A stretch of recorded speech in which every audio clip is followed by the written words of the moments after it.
Novels forever में खुशामदीद। आज के हमारे नावल का नाम है हारी भी तो तेरी पिया और इसकी राइटर है फरहत चौधरी।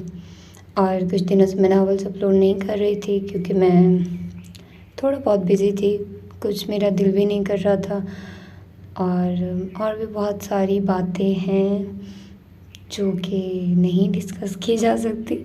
तो खैर, कहने का ये कि मैं कोशिश करती हूँ कि आप लोगों को प्रॉपर टाइम दे पाऊँ, पर बहुत सारी चीज़ें हो जाती हैं तो मेरे लिए बहुत मुश्किल हो जाता है। लेकिन टाइम मैंने छुट्टियों में बहुत दिया है आप लोगों को, मैंने प्रॉपर आप लोगों को एक टाइम दिया था।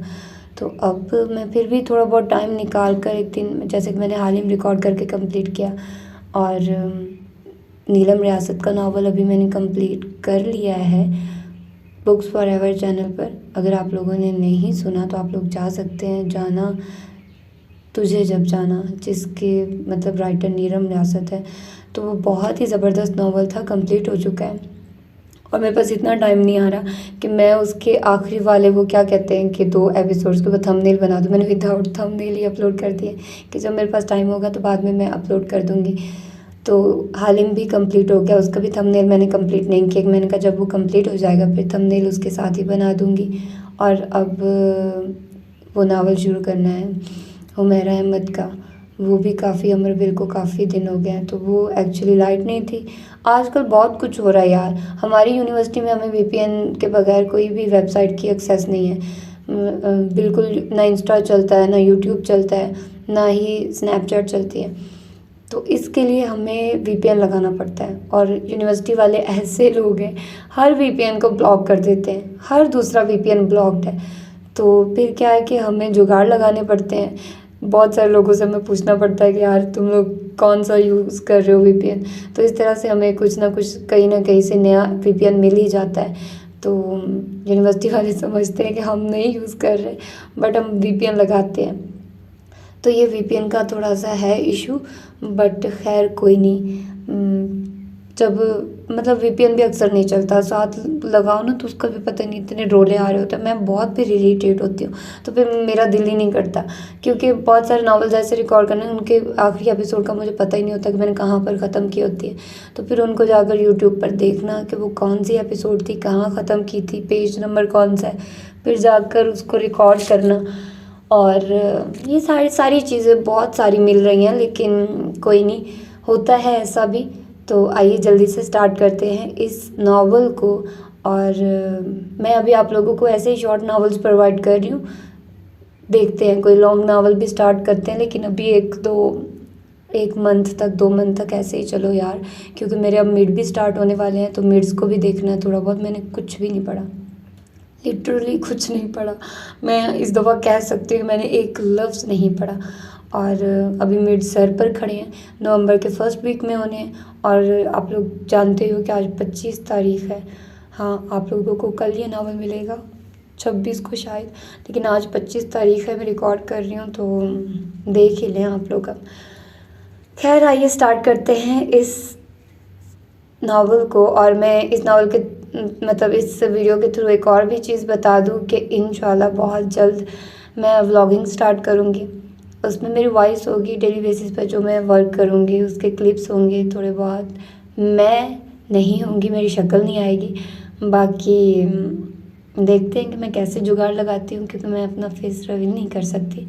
बाकी आप लोगों के साथ डेली रूटीन शेयर करूँगी, जैसे कि मैं यहाँ पर ऐसे करती हूँ, ऐसे नहीं, फिर मैं आप लोगों को वीडियो के थ्रू बताया करूँगी। तो व्लॉगिंग वाला चैनल भी आप लोगों के साथ जल्द शेयर करूँगी मैं। अभी कुछ काम हो रहा है, कुछ मैं कर रही हूँ, तो खैर बहुत सारी चीज़ें चलती ही रहती हैं। तो इस नावल को अब स्टार्ट कर लेते हैं, क्योंकि बहुत दफ़ा मैं कह चुकी हूँ इसको स्टार्ट करने के लिए। उफ, इतने पत्थर पड़ने पर तो मुर्दा भी बुलबुला कर उठ बैठता है। ये कमीनी तो अव्वल नंबर की ढीठ है, यूं सोई हुई है जैसे अफ्यून पी रखी है। निम्रा ने दांत पीसते हुए बरामदे में बिछी चटाई पर बेखबर सोई फातिमा को कोसते हुए कहा, और फिर ताक कर एक और छोटी सी कंकरी का निशाना बनाया जो ठीक जगह पर जा कर लगा, यानी फातिमा की खोपड़ी पर। और वो हड़बड़ा कर उठ बैठती और सांझी दीवार से लाल भभूके चेहरे से घूरती निम्रा और दूसरी लड़कियों को देखकर दबे पाँव उनकी तरफ बढ़ी। क्या है? आहिस्तगी से पूछा। नींद के हराम होने पर झुंझलाहट भी थी। क्या है? साजदा ने तुझे पैगाम नहीं दिया था क्या? निम्रा उसकी नकल उतारते हुए तपी हुई बोली। कैसा पैगाम? फातिमा अब तक शायद जाग कर भी सोई हुई थी। फाती झूठी कोड़ मग्स, सुबह जब मैं नमक लेने के बहाने आई थी तो बताया नहीं था तुझे कि निम्रा ने क्या प्रोग्राम बनाया है? आज दोपहर का बोल। साजिदा घरकती हुई झट से बोली। मकसद अपनी सफाई पेश करना था कि पैगाम रसानी का काम उसने बड़े आसान तरीके से अंजाम दिया था। घर घर गई थी कुछ न कुछ मांगने के बहाने, वरना निम्रा हाथ धोकर उसके पीछे पड़ जाती। हाँ कहा तो था, पर आज मैंने इतने काम किए हैं कि क्या बताऊं। फातिमा भी अपने किए गए कामों की फहरिस्त सुनाने के लिए मुंह खोल ही रही थी कि निम्रा फौरन बोली। बस बस, खुदा का वास्ता है, अब अपनी कथा ना सुनाने बैठ जाना। हमें मालूम है तुम बड़ी सुघड़ हो, अब बताओ हमारे साथ चल रही हो या नहीं? निम्रा सोच ले, अगर किसी को मालूम हो गया तो क्या होगा? फातिमा ने डरते हुए कहा। हाँ निम्रा, अगर पकड़े गए तो कितनी बेइज्जती होगी हमारी। ये शबाना थी। मैंने तो सुना है फ़िरआन सुनसान रास्तों पर जवान लड़कियां जाएं तो उनको साया हो जाता है, और ये तो जुलाई की लंबी दोपहरें, जानवर तक बाहर नज़र नहीं आता। मैं तो कहती हूँ अपना इरादा बदल लो, ऐसे ही मुसीबत में फंस रहे हैं। ये अतिया थी, नहायत डरपोक, बुज़दिल और वहमी। अल्लाह करे आज मुझे कोई उल्टे पैर वाली बला नजर आ जाए तो सबसे पहले तुझे उसके दर्शन करवाऊंगी, ताकि तुझ पर फरेफ्ता होकर तेरे अंदर ही रहना शुरू कर दे। हमारी तो जान छूटेगी तुझसे। निम्रा झुलाई हुई बोली। और अगर हाथी भा को पता चल गया तो? आसफा की लर्जती आवाज़ ने जिस शख्स का नाम लिया था उसके फ़कत नाम से ही सबको सांप सूंघ गया था। खौफ से बस एक दूसरे को देखती रही थी। मगर उस ग्रुप की लीडर तो निम्रा जमशेद थी, और लीडर तो नडर, बहादुर और बाएतमाद होता है। अपने साथियों की टूटती हिम्मत और पस्त हौसलों को बढ़ाता है। चुनाचे अपनी धाक बिठाए रखने के लिए निम्रा बेखौफी का मुजाहिरा करते हुए तड़क कर बोली। तो फिर क्या होगा? क्या करेगा वो तेरा हाथी भा? ना मैं पूछती हूँ कि वो यहाँ का थानेदार है या कोई जिन भूत है जो तुम लोग इतना उससे डरती हो। 2 आंखों, 2 हाथों और 2 ही पाँव वाला आम सा बंदा है, पर तुम लोगों ने उसको हवा बना रखा है, और वो भी इसलिए तुम सब पर अपना रोब और हुक्म चलाता है क्योंकि तुम लोगों ने अपनी बुज़दिली को शर्मो हया और फर्मा बरदारी का नाम देकर खुद उसे हाकिम बनने का मौका दिया है। इसीलिए इतना सर पे चढ़ा हुआ है। जब देखो पूछता रहता है, वहाँ क्यों गई, यहाँ क्या काम तुम्हें, वहाँ जाना है, यहाँ नहीं जाना। सबकी खबर रखना गोया उसका फ़र्ज़ है। अगर उसका बस चले ना तो वो तुम लोगों के लिए हुक्म सादिर करेगी। इस वक्त सांस लेना है और इतने बजे से इतने बजे तक सांस लेना ममनू है, और तुम बेवकूफ़ बिना चूर चराओ उस हिटलर के हुक्म की तामील में जब जाओगी। निम्रा को जब महसूस हुआ कि वो कुछ ज़्यादा ही बोल गई तो सांस लेने के लिए रुक गई। लो, हाथी भा ने कभी हमें गलत टोका है क्या? हमेशा अच्छी बात ही सिखाते हैं, तुम खामखा में उनको बुरा समझती हो। शबाना अपने खालाजाद भाई की हमायत में बोली। देखो, इस चिलचलाती और जला देने वाली तेज़ धूप में मैं तुम्हारे हाथी भा की तारीफ़ें सुनने के लिए नहीं आई। तुम लोग मुझे साफ साफ बता दो कि अचार डालना है या नहीं। निम्रा ने धमकाते हुए शहादत की उंगली को सबकी तरफ घुमाया, और आम के अचार के तस्वुर से ही सबके मुंह पानी से भर गए थे। डालना तो है, मगर हाथी वीर ने हमें जिंदा नहीं छोड़ना, आसफा ने मुकम्मल यकीन से कहा। हाय रब्बा, कित्थे जावा मेरी अक्लमंद सखियों। तुम लोगों का जाबिर हाथी भा आज गंदुम के ट्रक लेकर शहर मंडी गया है, और अंधेरा होने तक ही लौटेगा। उसके तो फरिश्तों को भी खबर नहीं होगी, और फिर उसको इस वक्त पता चलेगा जब हम में से कोई उसे बताएगा। मैं तो बताने से रही, तुम लोगों में से कौन बताएगा? हाँ, जिसके पेट में बात ठहरे वो हमारे साथ न जाए। कौन है तुम लोगों में से हल्के पेट की? निम्रा तो बाकायदा कमर पर हाथ रखकर लड़ाका अंदाज में पूछ रही थी। अचार की खातिर तो हम सारे दर्द बर्दाश्त कर लेंगे, पर हाथी वीर, अतिया सहमी हुई बोली। फिर तुम लोग यहाँ बैठकर अपने खौफ डर के चटखारे लो। मैं तो जा रही हूँ खटी खटी कचेरियाँ तोड़ने और लाने। मुझे किसी का डर नहीं, डायरेक्ट हवालदार कहीं का। तलमलाती और बड़बड़ाती अपने इरादे की पाया तकमील तक पहुंचाने के लिए आगे बढ़ गई, और ये निम्रा की पहली कामयाब शरारत थी जिसका किसी भी लड़की के घर वालों को कानो कान इल्म नहीं हुआ था। यूँ तो गांव में काफ़ी खाते पीते घराने थे, मगर एक घराना ऐसा था जिसकी सब गांव वाले छोटे बड़े सब इज्जत करते थे। और इसकी वजह ये थी कि उस घर का दरवाज़ा हर एक के लिए खुला हुआ था, और ख़ास तौर पर किसी गरीब, हाजतमंद और ज़रूरतमंद पर तो कभी भी बंद नहीं हुआ था। और ये घर था मलिक सिकंदर का। जब तक वो ज़िंदा रहे, उनकी शराफत, हमदर्दी और फ्याज़ी का हर ख़ासो आम की ज़बान पर ज़िक्र रहा। और उनकी वफ़ात के बाद उनकी बेगम ने अपने शौहर के नेक कामों और रवायतों को ज़िंदा रखा। उनकी इज़्ज़त व एहतराम का पास रखते हुए सब उनको आपा जी कहते थे। उनके 2 ही बच्चे थे। हातिब सिकंदर नहायत सुलझा हुआ और समझदार नौजवान था। वो अपने बाप की दूसरी कॉपी था, आला किरदार का मालिक। गांव के हर फर्द का मसला अपना समझता था और उससे सुलझाने की हद्दुल इम्कान कोशिश भी करता था। तभी तो हर कोई अपनी परेशानियों से सुनाने डेरे पर पहुंच जाता था। अपनी जिम्मेदारियों का भरपूर एहसास था, इसलिए कभी कोई गलत हरकत नहीं की। गांव की हर लड़की को इज्जत की निगाह से देखता था। छोटी बहन निग्गत थी, नेक सीरत और खुश मिजाज। निगहत ने अपने भाई की वजह से उनके साथ जाने से इनकार कर दिया था। हालांकि निगहत ने उन सब लोगों को सब्ज़ कच्चे आम देने की पेशकश भी की थी, मगर निम्रा ने यह कहकर इनकार कर दिया कि जो मज़ा मेहनत से हासिल की हुई चीज़ में है, वो मुफ्त की चीज़ में नहीं मिलता। गोया किसी के बाग से बगैर इजाज़त केरियाँ चुराना उसके नज़दीक मेहनत और जफाकशी का काम था। निम्रा ने निगहत से बस अचार के लिए मसाले देने के लिए कहा था, और उसने मुस्कुराते हुए वादा भी कर लिया था देने का। निम्रा जानती थी कि निगहत उनकी इस मुहिम के मुतालिक किसी को नहीं बताएगी कि सहेलियां तो हमेशा एक दूसरे के राज को राज ही रखती हैं। अतिया, शबाना, आसिफा और फातिमा बहुत ही मामूली घरानों से ताल्लुक़ रखती थी, और उन्होंने अपने घर वालों को यही बताया था कि आपा जी ने अचार भिजवाया और कहा है कि किसी दूसरे को बताने की ज़रूरत नहीं। इस तरह औरों का दिल ख़राब होगा, और सब मुतमईन हो गए थे, क्योंकि वो सब जानते थे कि आपा जी इस तरह की अनायत करती ही रहती थी। और इस तरह निम्रा की ये वारदात कामयाब रही थी, और तमाम लड़कियों के हौसले बुलंद हो गए थे।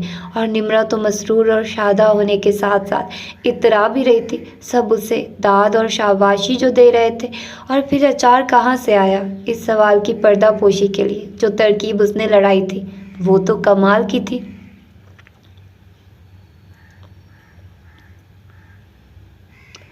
मुझे तो कुछ समझ में नहीं आता हातिब पुत्र, इसीलिए तो तेरे पास आया हूँ। तू ही सोचकर मुझे बता, मैं तो सोच सोच कर थक गया हूँ। पुत्र, एक दरख्त को सुबह मैंने कच्चे आमों से भरा देखा, शाम को वो बेफल के खड़ा था।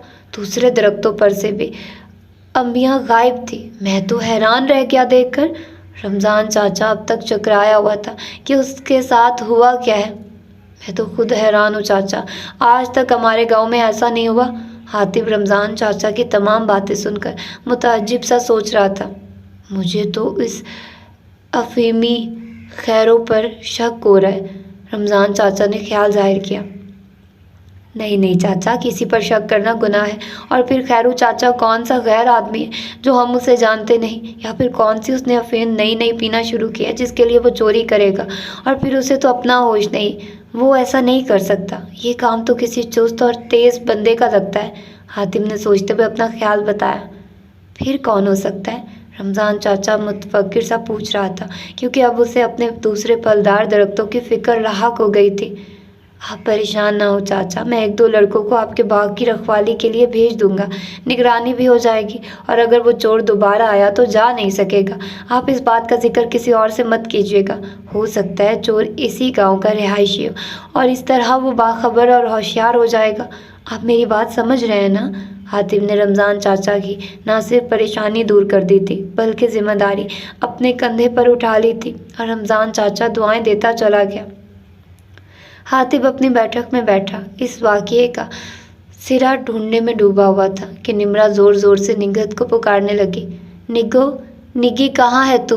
निग्गी! बिना सांस लिए वो तवातुर से हलक फाड़ कर आवाज़ें देने में लगी हुई थी। क्या हो गया जो यूं चिल्ला रही हो, और वो भी यूं दीवार से लटक कर?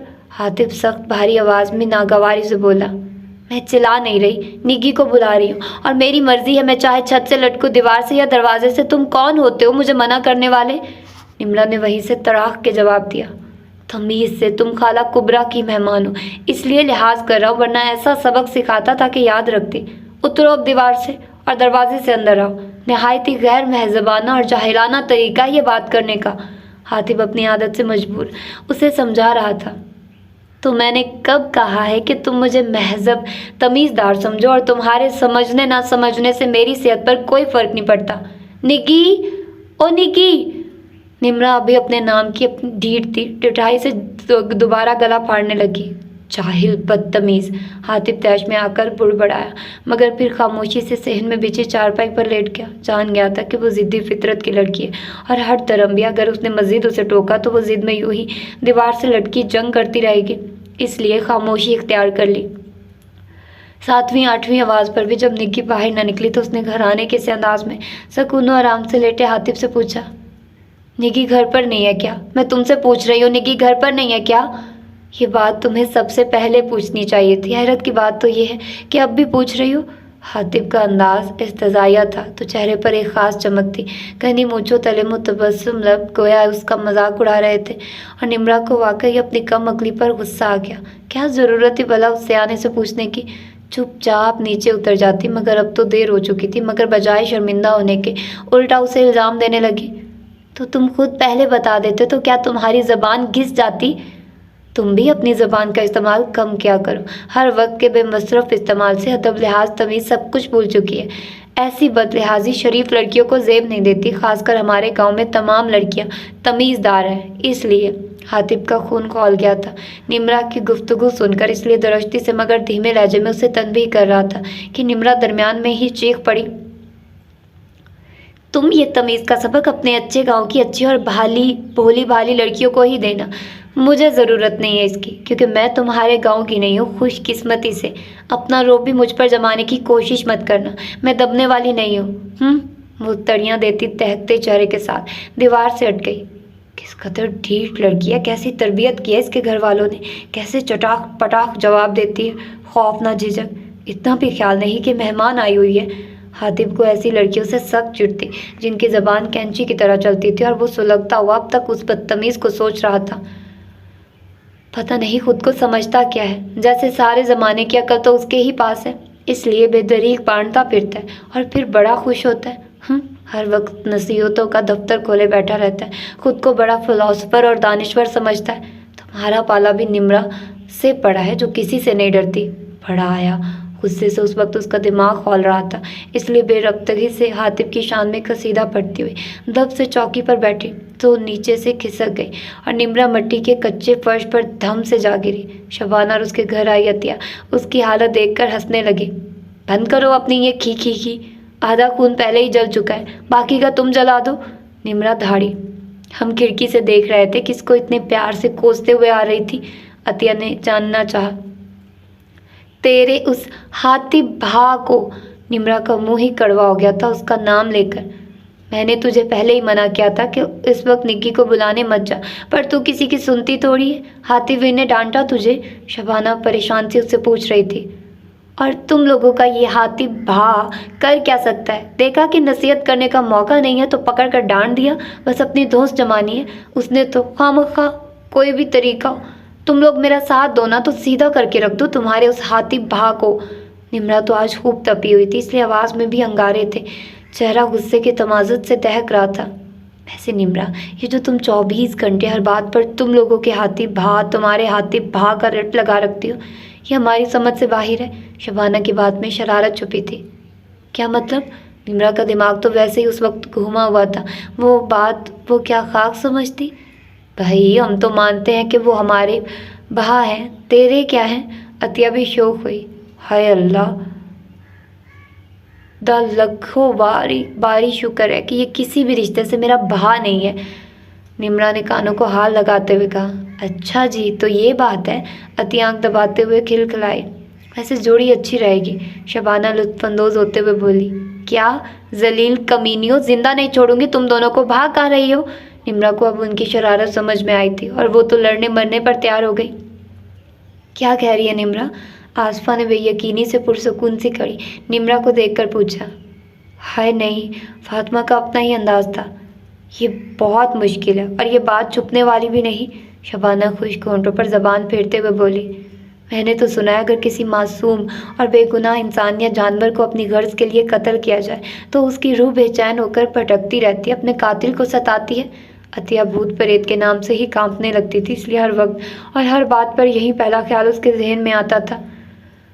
अतिया, अपनी ये सुनी सुनाई बातें अपने पास ही रखो। ये बता, मंजूर है या नहीं?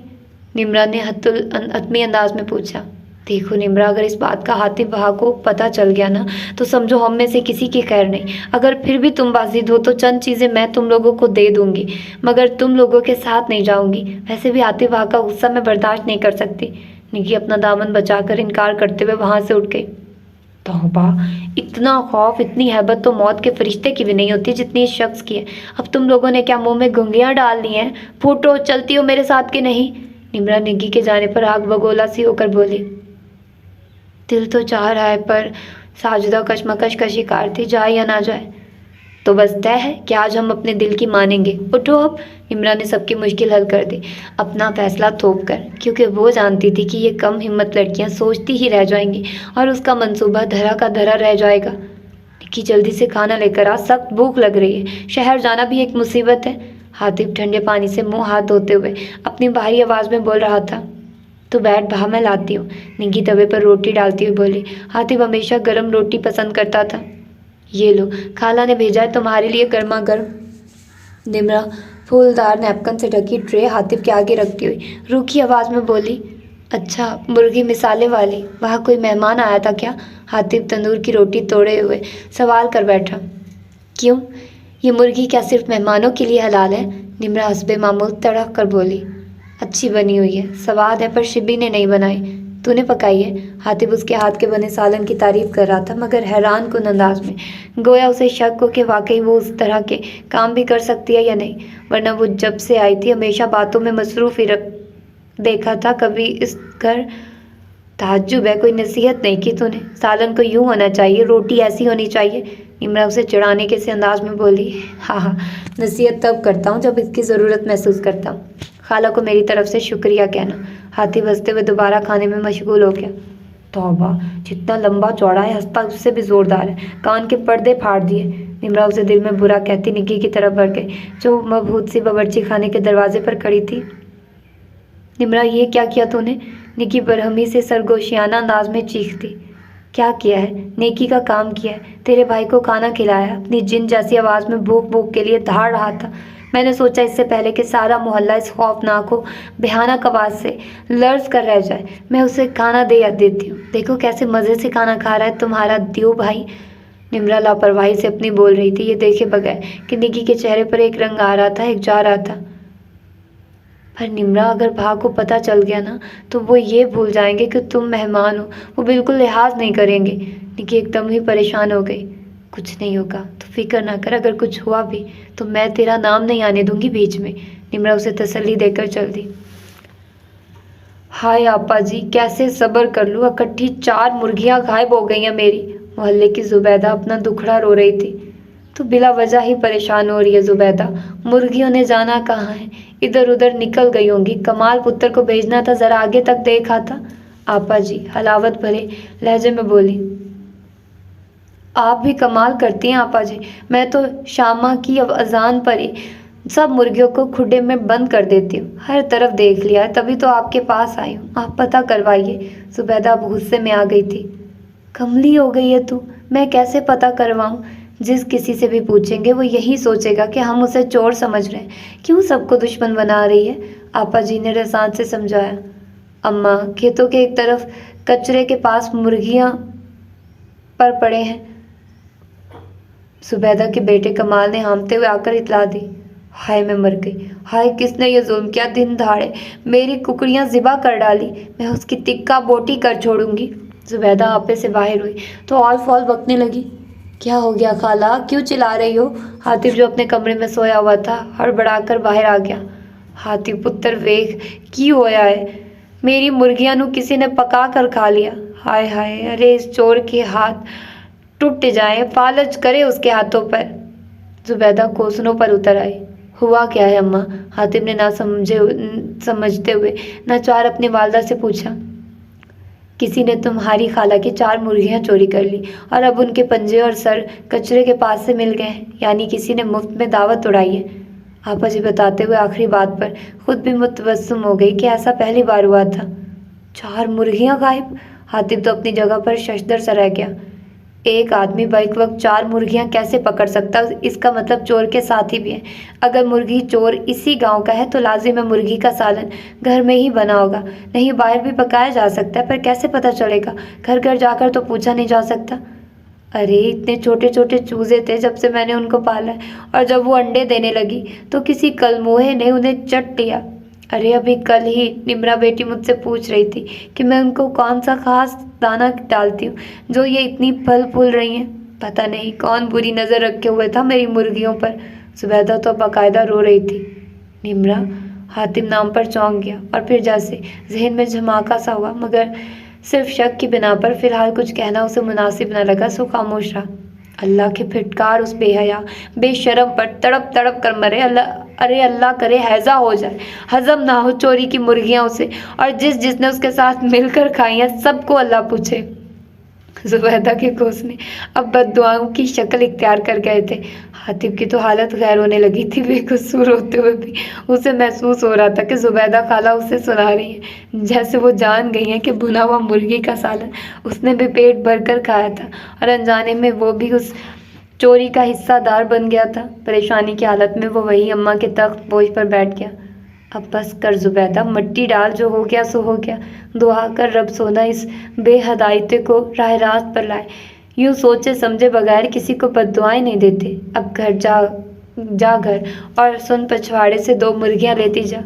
आपा जी ने नरम लहजे में जुबैदा को मजीद बोलने से रोका और नुकसान की थोड़ी बहुत तलाफी करने की भी कोशिश की। तू क्या सोच रहा है हातिब? अम्मा जी ने जुबैदा के जाने के बाद गहरी सोच में डूबे हातिब से पूछा। एक बात जहन में आ रही है अम्मा जी कि ये मुर्गी चोर कोई घर का भेदी है, जो जानता था कि जुबैदा खाला दोपहर में सोई हैं और उनकी मुर्गियां उस वक्त गलियों में फिरती रहती हैं। बस उसने मौके से फ़ायदा उठाया। हातिब की बात की आपा जी ने भी तायद की। मैं ज़रा खाला और शिब्बी से मिलने जा रहा हूँ, काफ़ी दिन हो गए उधर गए हुए। हातिब बताता हुआ उठ खड़ा हुआ और आपा जी ने अपने बेटे की चौड़ी पूछ देखकर आंखें बंद कर ली, कहीं अपनी ही नज़र अपने बेटे को न लगा बैठे। दुआ है खाला तेरी। हातिब खाला की चारपाई के पास रखे मूड़े पर बैठते हुए बोला। चुप चुप जियो, खुदा लंबी हयाती करे, बुरी नज़र भी ना मेरे पुत्र पर पड़े। मेरे मालिक ने मुझे बेटा नहीं दिया, पर तूने वो कमी पूरी कर दी है। खाला हमेशा ही यूँ ही हातिब को दुआएं देती थी, और वो भी सच्चे दिल से। खाला तू हमेशा मुझे एहसास दिला देती है कि मैं तेरा बेटा नहीं हूँ। हो सकता है काम की ज़्यादती की वजह से मैं अपने फ़र्ज से कभी गाफिल हो गया हूँ, पर मुझे कभी नहीं भूलती। और हाँ खाला, जो तूने मुर्गी का सालन भेजा था ना, बड़े मज़े का था। अपने बेटे को तो कैसे भूल सकती थी। हातिब दरवाजे से अंदर आती शबाना को किन अखियों से देख चुका था, इसलिए फ़ौरन मतलब की बात कह डाली। चाय का कप लाती शबाना धचके से जो रुकी तो कप हिलकर रह गया, मगर फिर हिम्मत करके आगे बढ़ी। मुर्गी का सालन कब? खाला का बीमारी के बावजूद हाफजा अच्छा था, इसलिए मुतअज्जिब सी पूछ रही थी। अम्मा वो थोड़ा सा अतिया ने भेजा था तो मैंने भा को भेज दिया। शबाना बर वक्त अपनी आवाज़ निकाल पाई। हातिब के तीखी निगाह से देखने पर तो जुमले के आखिर तक उसकी आवाज़ बिल्कुल ही गायब हो गई थी। अच्छा खाला मैं चलता हूँ, अल्लाह ने चाहा तो फिर चक्कर लगाऊंगा। हातिब को अब यकीन हो गया था कि दाल में कुछ काला है, क्योंकि निम्रा और शिब्बी के जुमलों में काफ़ी तजाद था, और ये तो नामुमकिन था कि घर में कुछ पके और खाला को इल्म ना हो। सो इत्तफाक हातिब अभी सहन तक पहुंचा ही था कि निम्रा और अतिया बैरूनी दरवाजे से खिलखिलाती हुई अंदर दाखिल हुई, मगर सामने ही हातिब को देखकर दोनों की हंसी को ब्रेक लग गए और शबाना की तो रूह ही फना हो गई और हातिब के पीछे से आलम परेशानी में उठपटांग इशारे करने लगी जो उन दोनों की समझ से बाहर थे। क्या बात है अतिया, सलाम करना ही भूल गई हो। बड़े ठीक ही कहते हैं, सोहबत का असर बहुत जल्द होता है, इसलिए बहुत सोच समझकर किसी की सोहबत इख्तियार करनी चाहिए। हातिब अतिया को सरजनिश करते हुए थोड़ा सा तल्ख हो गया। अस्सलाम वालेकुम भाव। वो असल में अतिया ने खजल होते हुए झट से सलाम किया, मगर निम्रा डिटाई का मुजाहिरा करती हुई अपनी लानबी चुटिया को बल देती है। घोंसने का काम दिल में जारी था। ठीक है, शाम को ज़्यादा देर बाहर मत रहा करो, अल्लाह हाफिज़। हातिब बिना नासहाना अंदाज में बोलता बाहर निकल गया। जब तक नसीहत ना करे इसका तो खाना हजम नहीं होता। सियाना गैंडा। निम्रा मुंह टेढ़ा करके आतिफ के पीछे से बोली, और तुम क्या गूंगे बहरों की ज़बान में हमसे बोल रही थी? जो कहना था साफ कह नहीं सकती थी? निम्रा का रुख अब परेशान और घबराई हुई शिब्बी की तरफ था। निम्रा, मुझे लगता है आतिफ भा को शक हो गया कि जुबैदा खाला की मुर्गियां हमने चोरी करके खाई हैं। शिब्बी तो लग रहा था कि वो अभी रो देगी। हाय शिब्बी, कैसे? अतिया ने अपने सीने पर फैले दुपट्टे को दबोच कर चीखते हुए पूछा, और शिब्बी ने सारी बात बता दी। निरी गधी की गधी हो तुम लोग। अगर उसे शक भी हो जाता तो वो ज़रूर अतिया से उगलवाने की कोशिश करता, मगर उसने तो पूछा भी नहीं। तुम्हारे उस थानेदार भाई ने यूं ही बात कर दी होगी और उसने यकीनन उसको सर से लिया होगा। खामखा डरने की ज़रूरत नहीं। निम्रा की बात में दम था, इसलिए वो दोनों भी जहन से तमाम खदशात झटक कर मुतमईन हो गई। सारा का सारा सुकून उस वक्त गारत हो गया जब निग्गी, फातिमा, अतिया, आसफा साजदा के घर पैगाम लेकर गई कि आपा जी ने बुलाया है। आपा जी पर तो लोग आंखें बंद करके एतबार करते थे, इसलिए कभी किसी ने अपनी बेटियों को ना रोका। सो वो सब सर झुकाए बैठी थी। हातिम ने शबाना को बुलाने के लिए मना किया था। निग्गी एक जानिब खड़ी थी, एक मुजरिम की तरह, कि उनकी शरारत का इल्म बहरहाल उसे होता था। तो कौन कौन चलेगा मेरे साथ? आधे घंटे का तो सफ़र है। मुर्गियाँ क्या चोरी करना, बकरियाँ और भैंस लेकर आते हैं। रात के अंधेरे में किसी को पता भी नहीं चलेगा, सब सोए होंगे। हमें तो अपना फ़ायदा सोचना चाहिए, किसी का नुकसान होता है तो हो। कल्फ लगे सफ़ेद अवामी सूट में हातिब एक जागीरदार लग रहा था। इस पर यह कि गरज भी रहा था, मगर अनोखे तरीके से। उफ, हातिब भा का भी बेइज्जत करने का अपना ही तरीका है। दिल चाहता है ज़मीन फट जाए और हम इसमें छुप जाएं। उसे याद आ रहा था कि सलमा के भाई की शादी पर सब लड़कियों ने मेहंदी पर खूब डांस किए थे और मूवी भी बनी थी। तब हातिब अपना आखिरी इम्तिहान देने शहर गया था, मगर आकर उसने करख्त आवाज़ में फ़कत इतना ही कहा था, तुम लोगों की सज धज और धूम धड़के की शोहरत साथ वाले गांव तक पहुंची हुई है। अच्छा नाम रोशन किया है तुम लोगों ने अपने गांव का। अगली किसी शादी पर इससे भी ज़्यादा तैयारी करना, ताकि धूम 3-4 गांव तक तो पहुंचे। और वो दिन और आज का दिन उन्होंने कभी सिवाय ढोलक बजाने के और कुछ नहीं किया था। इतना जलील करने से तो बेहतर है आतिबा तुम सीधे सीधे हमको डांट दो। हाय, पर कहे कौन? आसफा बस सर झुकाए सोच में डूबी हुई थी। क्या पूछ रहा हूँ मैं? हातिब की बुलंद आवाज़ ने उनको हिला कर रख दिया। भा, अब जाने भी दो। निग्गी हिम्मत करके फंसी फंसी आवाज़ में बोली। क्या जाने दूँ? अपनी ख्वाहिश को पूरा करने के लिए आज उन्होंने ये छोटी चोरी की है, कल को अपनी ख्वाहिशात की तकमील और नफ्स की तस्कीन के लिए बड़ी से बड़ी चोरी भी दरीक नहीं करेंगी। हातिब आलमी तैश में बरस रहा था। नहीं भा, हम ऐसी तो नहीं है, वो तो बस शरारत में ये गलत काम कर बैठे। फातिमा ने फ़ौरन सबका दफा किया, मगर नीम मुर्दा सी आवाज़ में। मैं भी तुम लोगों को इतना अहमक और बेवकूफ़ नहीं समझता था कि किसी ने जो कहा उस पर अमल करना शुरू कर दिया। तुम लोगों के पास भी अक्ल और दिमाग है कि नहीं? हातिब का गुस्सा हनूज कायम था। आइंदा ऐसा कुछ नहीं करेंगे भा, माफ़ कर दो। अतिया की आवाज़ भीगी हुई थी, बुज़दिल थी, फ़ौरन ही रो पड़ती थी। ठीक है, इन सब बातों की खबर किसी को नहीं होनी चाहिए, ख़ासकर तुम्हारी इस लीडरनी को। जाओ अब। हातिब कुछ नरम पड़ते हुए मगर हुक्मी अंदाज में बोला। खुद निम्रा बीबी की अकल ठिकाने पर लाने का तरीका सोचने लगा।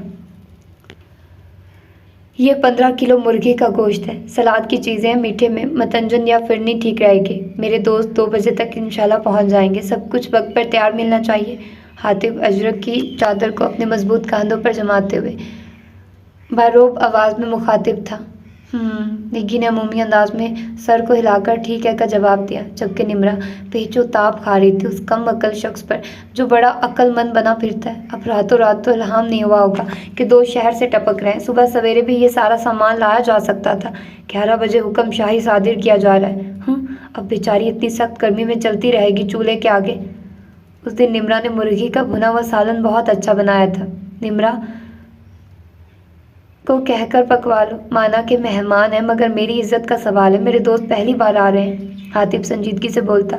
निम्रा पर बम गिरा दिया। उसने उन दिनों ख़ास नोट किया था कि वो आपा जी का बेहद एहतराम करती है, उनके हर काम को झट से बिना झुलाए हुए खुशी खुशी करती है, इसलिए उसने अम्मा का सहारा लिया। वैसे भी वो अम्मा को सब बता चुका था और अम्मा तो सब कुछ जानकर हंसी थी, मगर उसके असलाह और बेहतरी के लिए हातिब की बात मानने पर मजबूर थी। क्यों नहीं, बड़ा सवाद है मेरी बेटी के हाथ में, चटपट बना लेगी, अम्मा ने मोहब्बत बाश नज़रों से देखते हुए कहा। निम्रा हालत मजबूरी में सिर्फ जी कह पाई। तंदूर की रोटियां होनी चाहिए गरम गरम। हातिब की एक और फरमाइश पर निम्रा जल कर कबाब हो गई और खुद को बुरा भला कहने लगी कि क्यों इस बुरे और मनहूस वक्त में निग्गी के पास आई। तंदूर की रोटियों में तो बहुत वक्त लगता है, फिर मतंजन भी इतना मुश्किल है बनाना। निग्गी बलाखिर बोल पड़ी, मैं अपने दोस्तों को मना कर देता हूँ आने से। वजह बता दूंगा कि हमारे गांव की लड़कियां बहुत नाजुक मिजाज हो गई हैं। इस गर्मी में वो मेहमान नवाजी जैसा फ़र्ज निभा नहीं सकती। हातिब यखलक हत्थे से उखड़ा गया। आवाज़ में तंदही उठ कर आई थी क्योंकि उसने अम्मा और निग्गी को खास ताकीद की थी कि वो उसके मामले में चुप रहेंगी। हातिब उत्तर यूं गर्म ना हुआ कर, तो जा सब तैयार हो जाएगा।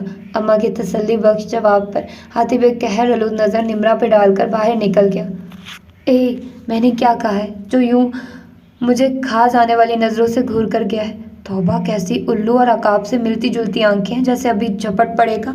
निम्रा को तो उस शख्स का हर जिस्मानी हिस्सा किसी न किसी जानवर से मुशाबे लगता था। अब भी खुले दिल से उसकी चमकती और ज़हीन आंखों के बारे में अपनी राय से खुद को ही आगाह कर रही थी। तो क्यों फिक्र करती है निकी, मैं अभी सबको बुला कर लाती हूँ, घंटों का काम मिनटों में हो जाएगा। निम्रा ने चुटकी बजाते हुए कहा। किसको बुला कर लाएगी? शिब्बी तो एक सेकंड के लिए भी नहीं आ सकती। तुझे तो पता है खाला की तबीयत कल से कितनी ख़राब है। फातिमा के अम्मी अब्बू किसी की मर्ग पर गए हुए हैं, उसके छोटे बहन भाइयों को संभालना है। साजदा की बहन और बहनोई आए हुए हैं, वो घन चक्कर बनी हुई है। अतिया को देखने कुछ लोग आ रहे हैं और आसफा अपनी पुप्पो के घर गई हुई है। निकी ने बताते हुए निम्रा की तरफ देखा, जो फटी फटी आंखों में बेयकीनी समोए उसे देख रही थी। अगर वो ये बता देती कि थोड़ी देर में उसे भी बुलावा आ जाएगा और वो गधे के सींग की तरह गायब हो जाएगी, तो निगी को पक्का यकीन था कि वो आखिरी चीख मारकर बेहोश हो जाएगी या फिर शायद गशी का दौरा ही पड़ जाए। फिर अब क्या करें? सोचने लगी कि पहले क्या पकाना शुरू किया जाए, सालन, मतंजन या रोटियां। रोटियों के लिए आटा, वो भी इतना। देखो निम्रा, बेटी ही मेरी इज्जत का मामला है। हातिब के सामने मुझे शर्मिंदा ना होना पड़े, ख्याल रखना। आपा जी ने बढ़कर एक और जज्बाती वार किया। निगी, तू आटा गूंद और मैं सालन के लिए प्याज काट लेती हूँ। मतंजन के लिए चावल साफ कर लूँगी, मिलकर हो जाएगा सारा काम। निम्रा ने फटाफट प्रोग्राम सेट कर लिया। अच्छा, निगी को तो इतनी ही मदद करने की इजाज़त मिली थी, इसलिए फ़ौरन आटा गूंदने लगी। देगनुमा पतीले में निम्रा गोश्त भून रही थी, साथ ही साथ चावल भी चुन रही थी। चूल्हे की हरारत और गर्मी की तपशो हिद्दत से चेहरा दमक रहा था। पसीने की बूंदें मतवातर पूरे जिस्म पर फैल रही थी। जितनी तेज़ी से चम्मच चला रही थी, उतनी ही तेज़ी से हातिब और उसके दोस्तों को गालियों से नवाज रही थी। निकी, मेहमान खाना भी साफ करवाया या नहीं? हातिब की भारी आवाज़ इस कदर करीब से आई कि निम्रा को लगा लाउड स्पीकर में बोल है। वो दिल चाह गरम चम्मच उसके सर पर दे मारे, मगर सारा गुस्सा तेज तेज बोटियों को हिलाने पे निकालने लगी। नतीजतन मिसाले की गर्म चीन मुंह पर पड़ी, बुलबुला कर रह गई। आराम से पकाओ, अभी तो काफ़ी वक्त है मेरे दोस्तों के आने में। हातिब उसे तिलमिलाते हुए देखकर निम मुस्कुराहट लबों पे सजाकर बोला। निगी सलाद की चीज़ें धोकर बाहर निकल गई कि दूसरी बार हातिब की डांट सहना उसके बस में नहीं था। वाकई सवाद है तेरे हाथ में, हातिब ने भुनी हुई बोटी चखते हुए कहा। निगाह उसके सुर्ख तहकते चेहरे पर जमी थी, जो बैरूनी गर्मी और अंदरूनी गुस्सा के बायस अंगारे की माने दहक रहा था। 1 मिनट में अगर तुम यहाँ से ना गए ना, तो निम्रा का पारा चढ़ गया तो वो फट पड़ी। तो हातिब ने अब्रू अचकाकर इस्तफार किया। तो मैं ये सब जला दूंगी। खिलाते रहना अपने दोस्तों को बदबूदार जला हुआ खाना। बड़ा दूसरों को सबक पढ़ाते फिरते हो ना। मैं पूछती हूँ, हम क्या नौकरानी हैं जो तुम लोगों के लिए और तुम्हारे दोस्तों के लिए 24 घंटे चूल्हे के आगे सड़ती रहें और खुद कपड़े पहनकर शहजादा गुलफाम बने हुक्म देते फिरते हो कि मुफ्त की बांदियाँ फटाफट उनकी तामील करें?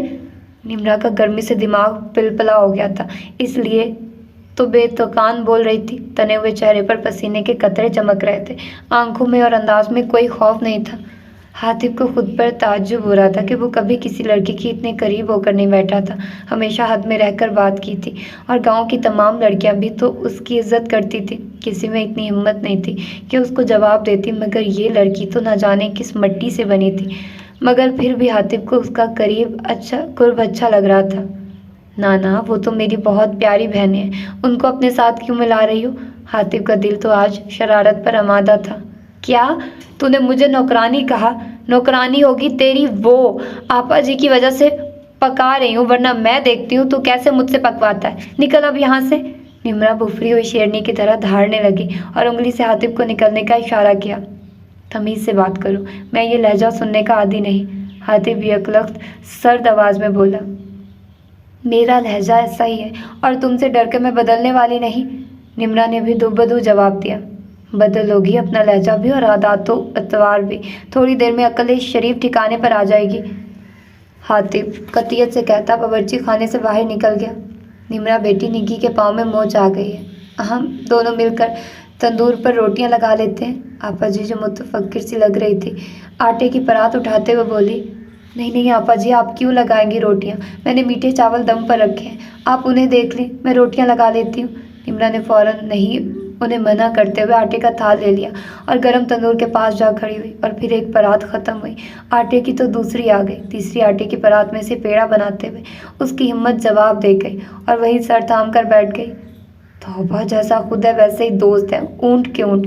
हफ्ते भर का खाना अपने पेट के तंदूर में ज़ख़ीरा करने का सोच कर आ रहे हैं। कल ही चली जाऊंगी यहाँ से। रोटियाँ लगाने के इरादे से फिर उठ गई। हाथी भाई बस करो, इतनी ही सज़ा काफ़ी है उसके लिए। अम्मा वो गिरने वाली हो गई है। निग्गी खुली खिड़की से नढाल निम्रा को देखते हुए तड़प कर बोली। बस बहुत हो गया हातिब, मेरा ही दिमाग ख़राब था जो तेरी बातों में आ गई। बेगानी बेटी है, खुदा ना करे अगर कुछ हो गया तो कौन जिम्मेदार होगा। और फिर हर एक को सुधारने का तो ठेका नहीं ले रखा, वो जाने और उसके घर वाले। आपा जी हतमी अंदाज में बोलती कमरे से बाहर निकल गए। निग्गी के जाने के बाद वो खिड़की के पास खड़ा हो गया। रोटियां पकाने से पहले तक तो एक ही आपा जी थी, ये 3 कैसे हो गई। निम्रा ने चकराते सर के साथ अम्मा को देखते हुए हैरत से सोचा, और ये आखिरी सोच थी। इसके बाद वो वहीं ढेर हो गई। और आपा जी, निग्गी तो चीखने लगी, फूले हुए हाथ पाँव के साथ निम्रा के चेहरे पर पानी के छींटे मारने लगी। हाथी भी घबराया हुआ तेज तेज कदम उठाता वहां पहुंचा, फिर होशो आवाज से बेगाना निम्रा को उठाकर पलंग पर लेटाया। अम्मा जी ने ग्लूकोज मिला पानी चमचे से उसके मुंह में डाला। होश में आई तो पूरा गिलास पी गई, फिर चकरा कर लेट गई। वक्फे वक्फे से ग्लूकोज मिला पानी पिलाती जाइए और फिर कुछ खिला पिला दें, ठीक हो जाएगी। हाथी बोलते हुए निम्रा के पीले चेहरे पर नजर डालकर चला गया। शाम में वो अपने घर आ गई, मगर रात होते बुखार ने दबोच लिया। आपा जी को जब इल्म हुआ तो अपने साथ हातिब को भी खूब मलामत की। हातिब के तो फरिश्तों ने भी इस सूरत हाल के मुतालिक नहीं सोचा था। कुछ पशेमान भी था, मगर उसका निम्रा का अंदाज से गुफ्तगू तपा गया, इसलिए ऐसा कर गया। 3 दिन बाद निम्रा हशाश बशाश सी सबके दरमियान बैठी चहक रही थी। जब सब चली गई तो निम्रा राजदराना अंदाज में शिब्बी से गोया हुई। शिब्बी, एक बड़ा अच्छा आइडिया आया है मेरे जहन में। निम्रा लंबी छोटी का जोड़ा बनाते हुए बोली। खुदा का वास्ता है निम्रा, अपने सारे नए नए ख्याल अपने पास ही रख, बल्कि किसी शरारत का सोचना भी मत, पहले ही काफ़ी सज़ा भुगत चुके हैं। शिबी हाथ जोड़कर बोली। सज़ा? कैसी सज़ा? निम्रा हैरान सी उससे पूछ रही थी। नहीं कुछ नहीं, ऐसे ही मुंह से निकल गया, तू अब आराम कर। शिबी को अपनी बेवकूफ़ी पर गुस्सा आ रहा था। शिबी सच बोल, क्या हुआ है? किसने सज़ा भुगती और किसने दी है? तुझे कसम है शिबी, सच बता। निम्रा ने शिबी को कसम देकर मुश्किल में डाल दिया, और वो काफ़ी देर शशो पंज में रहने के बाद बलाखिर बोल पड़ी। और शिबी का एक एक लफ्ज़ उसे दुख पहुंचा रहा था।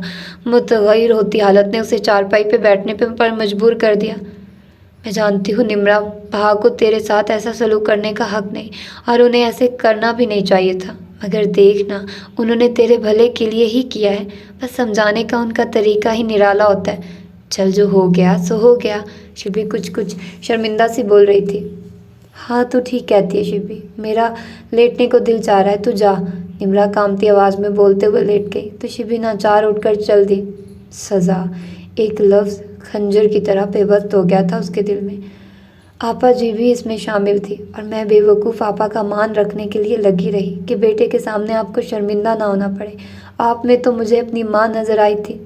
कितनी राहत और कितना सुकून मुझे मिलता है आपके ममता भरे लम्ब से। आप एक बार कह तो देखती, मैं सारी शरारतें छोड़ देती, मगर आप हैं तो गैर। सगा तो आपका बेटा और निग्गी है, मेरा सगा तो मेरा भाई है, मेरा माँ जाया जिसने 2 महीने में मेरी खैर खबर लेना भी गवारा नहीं किया। भाभी का बस नहीं चलता कि वो मुझे किसी शराबी या रेड़े वाले के साथ ही ब्याह दे, मगर मेरी किस्मत में सिर्फ दर बदर की ठोकरें हैं, कभी यहाँ कभी वहाँ, जिनका अपना कोई पूछने वाला नहीं होता। उनको यूं ही सब जलील करते हैं। मगर हातिब सिकंदर, मुझे यूं जलील करने का तुम्हें कोई हक नहीं था, और मुझे सज़ा देने का भी तुम्हें कोई इख्तियार नहीं। मैंने कौन सा तुम्हारे साथ रिश्तेदारी जोड़नी है। आज नहीं तो कल यहाँ से चली ही जाऊंगी। अगर जाने से पहले तुम्हें तिगनी का नाच ना नचाया तो निम्रा मेरा नाम नहीं। निम्रा को जो बेखबरी में सज़ा दी गई थी उसे दिली रंज हुआ था।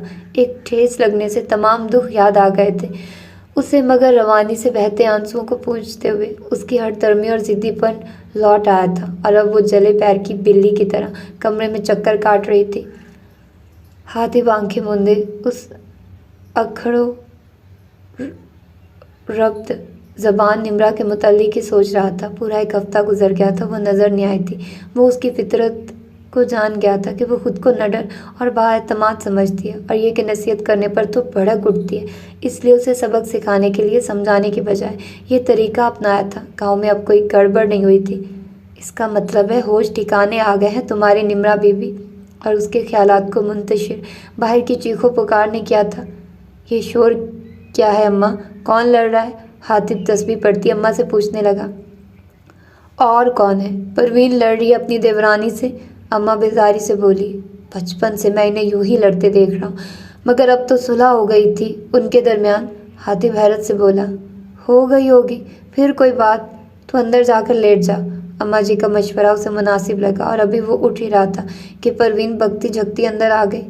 देख लीजिए आपा जी, आप मुझे हमेशा ये नसीहत करती थी कि मैं अपनी देवरानी को छोटी ना समझूं, प्यार और सलूक से उसके साथ रहूं। आपकी सारी हमदर्दियां उसके लिए हैं। देखिए आपकी उस मासूम और चहेती सबिहा ने क्या किया है। परवीन ऊंची आवाज़ में शिकवा शिकायत करने लगी। आराम से परवीन, आराम से बैठ जा। अब बता क्या बात है जो तुम लोगों ने पूरा मोहल्ला सर पर उठा रखा है? आपा जी नरम लहजे में दरियाफ्त कर रही थी। मेरे ऊपर तो गम का पहाड़ टूट पड़ा है आपा जी। सिर्फ आपके कहने पर मैंने उसकी तल्ख और जली कटी बातें बर्दाश्त कर रही थी। मेरी खामोशी से फ़ायदा उठाते हुए मुझ पर तावीज़ कर रही है। आजकल ये देखिए, तुझे मैं कहूँ कि जमील का अब्बा बीमार क्यों रहने लगा है। मेरी भैंसों का दूध सूख गया।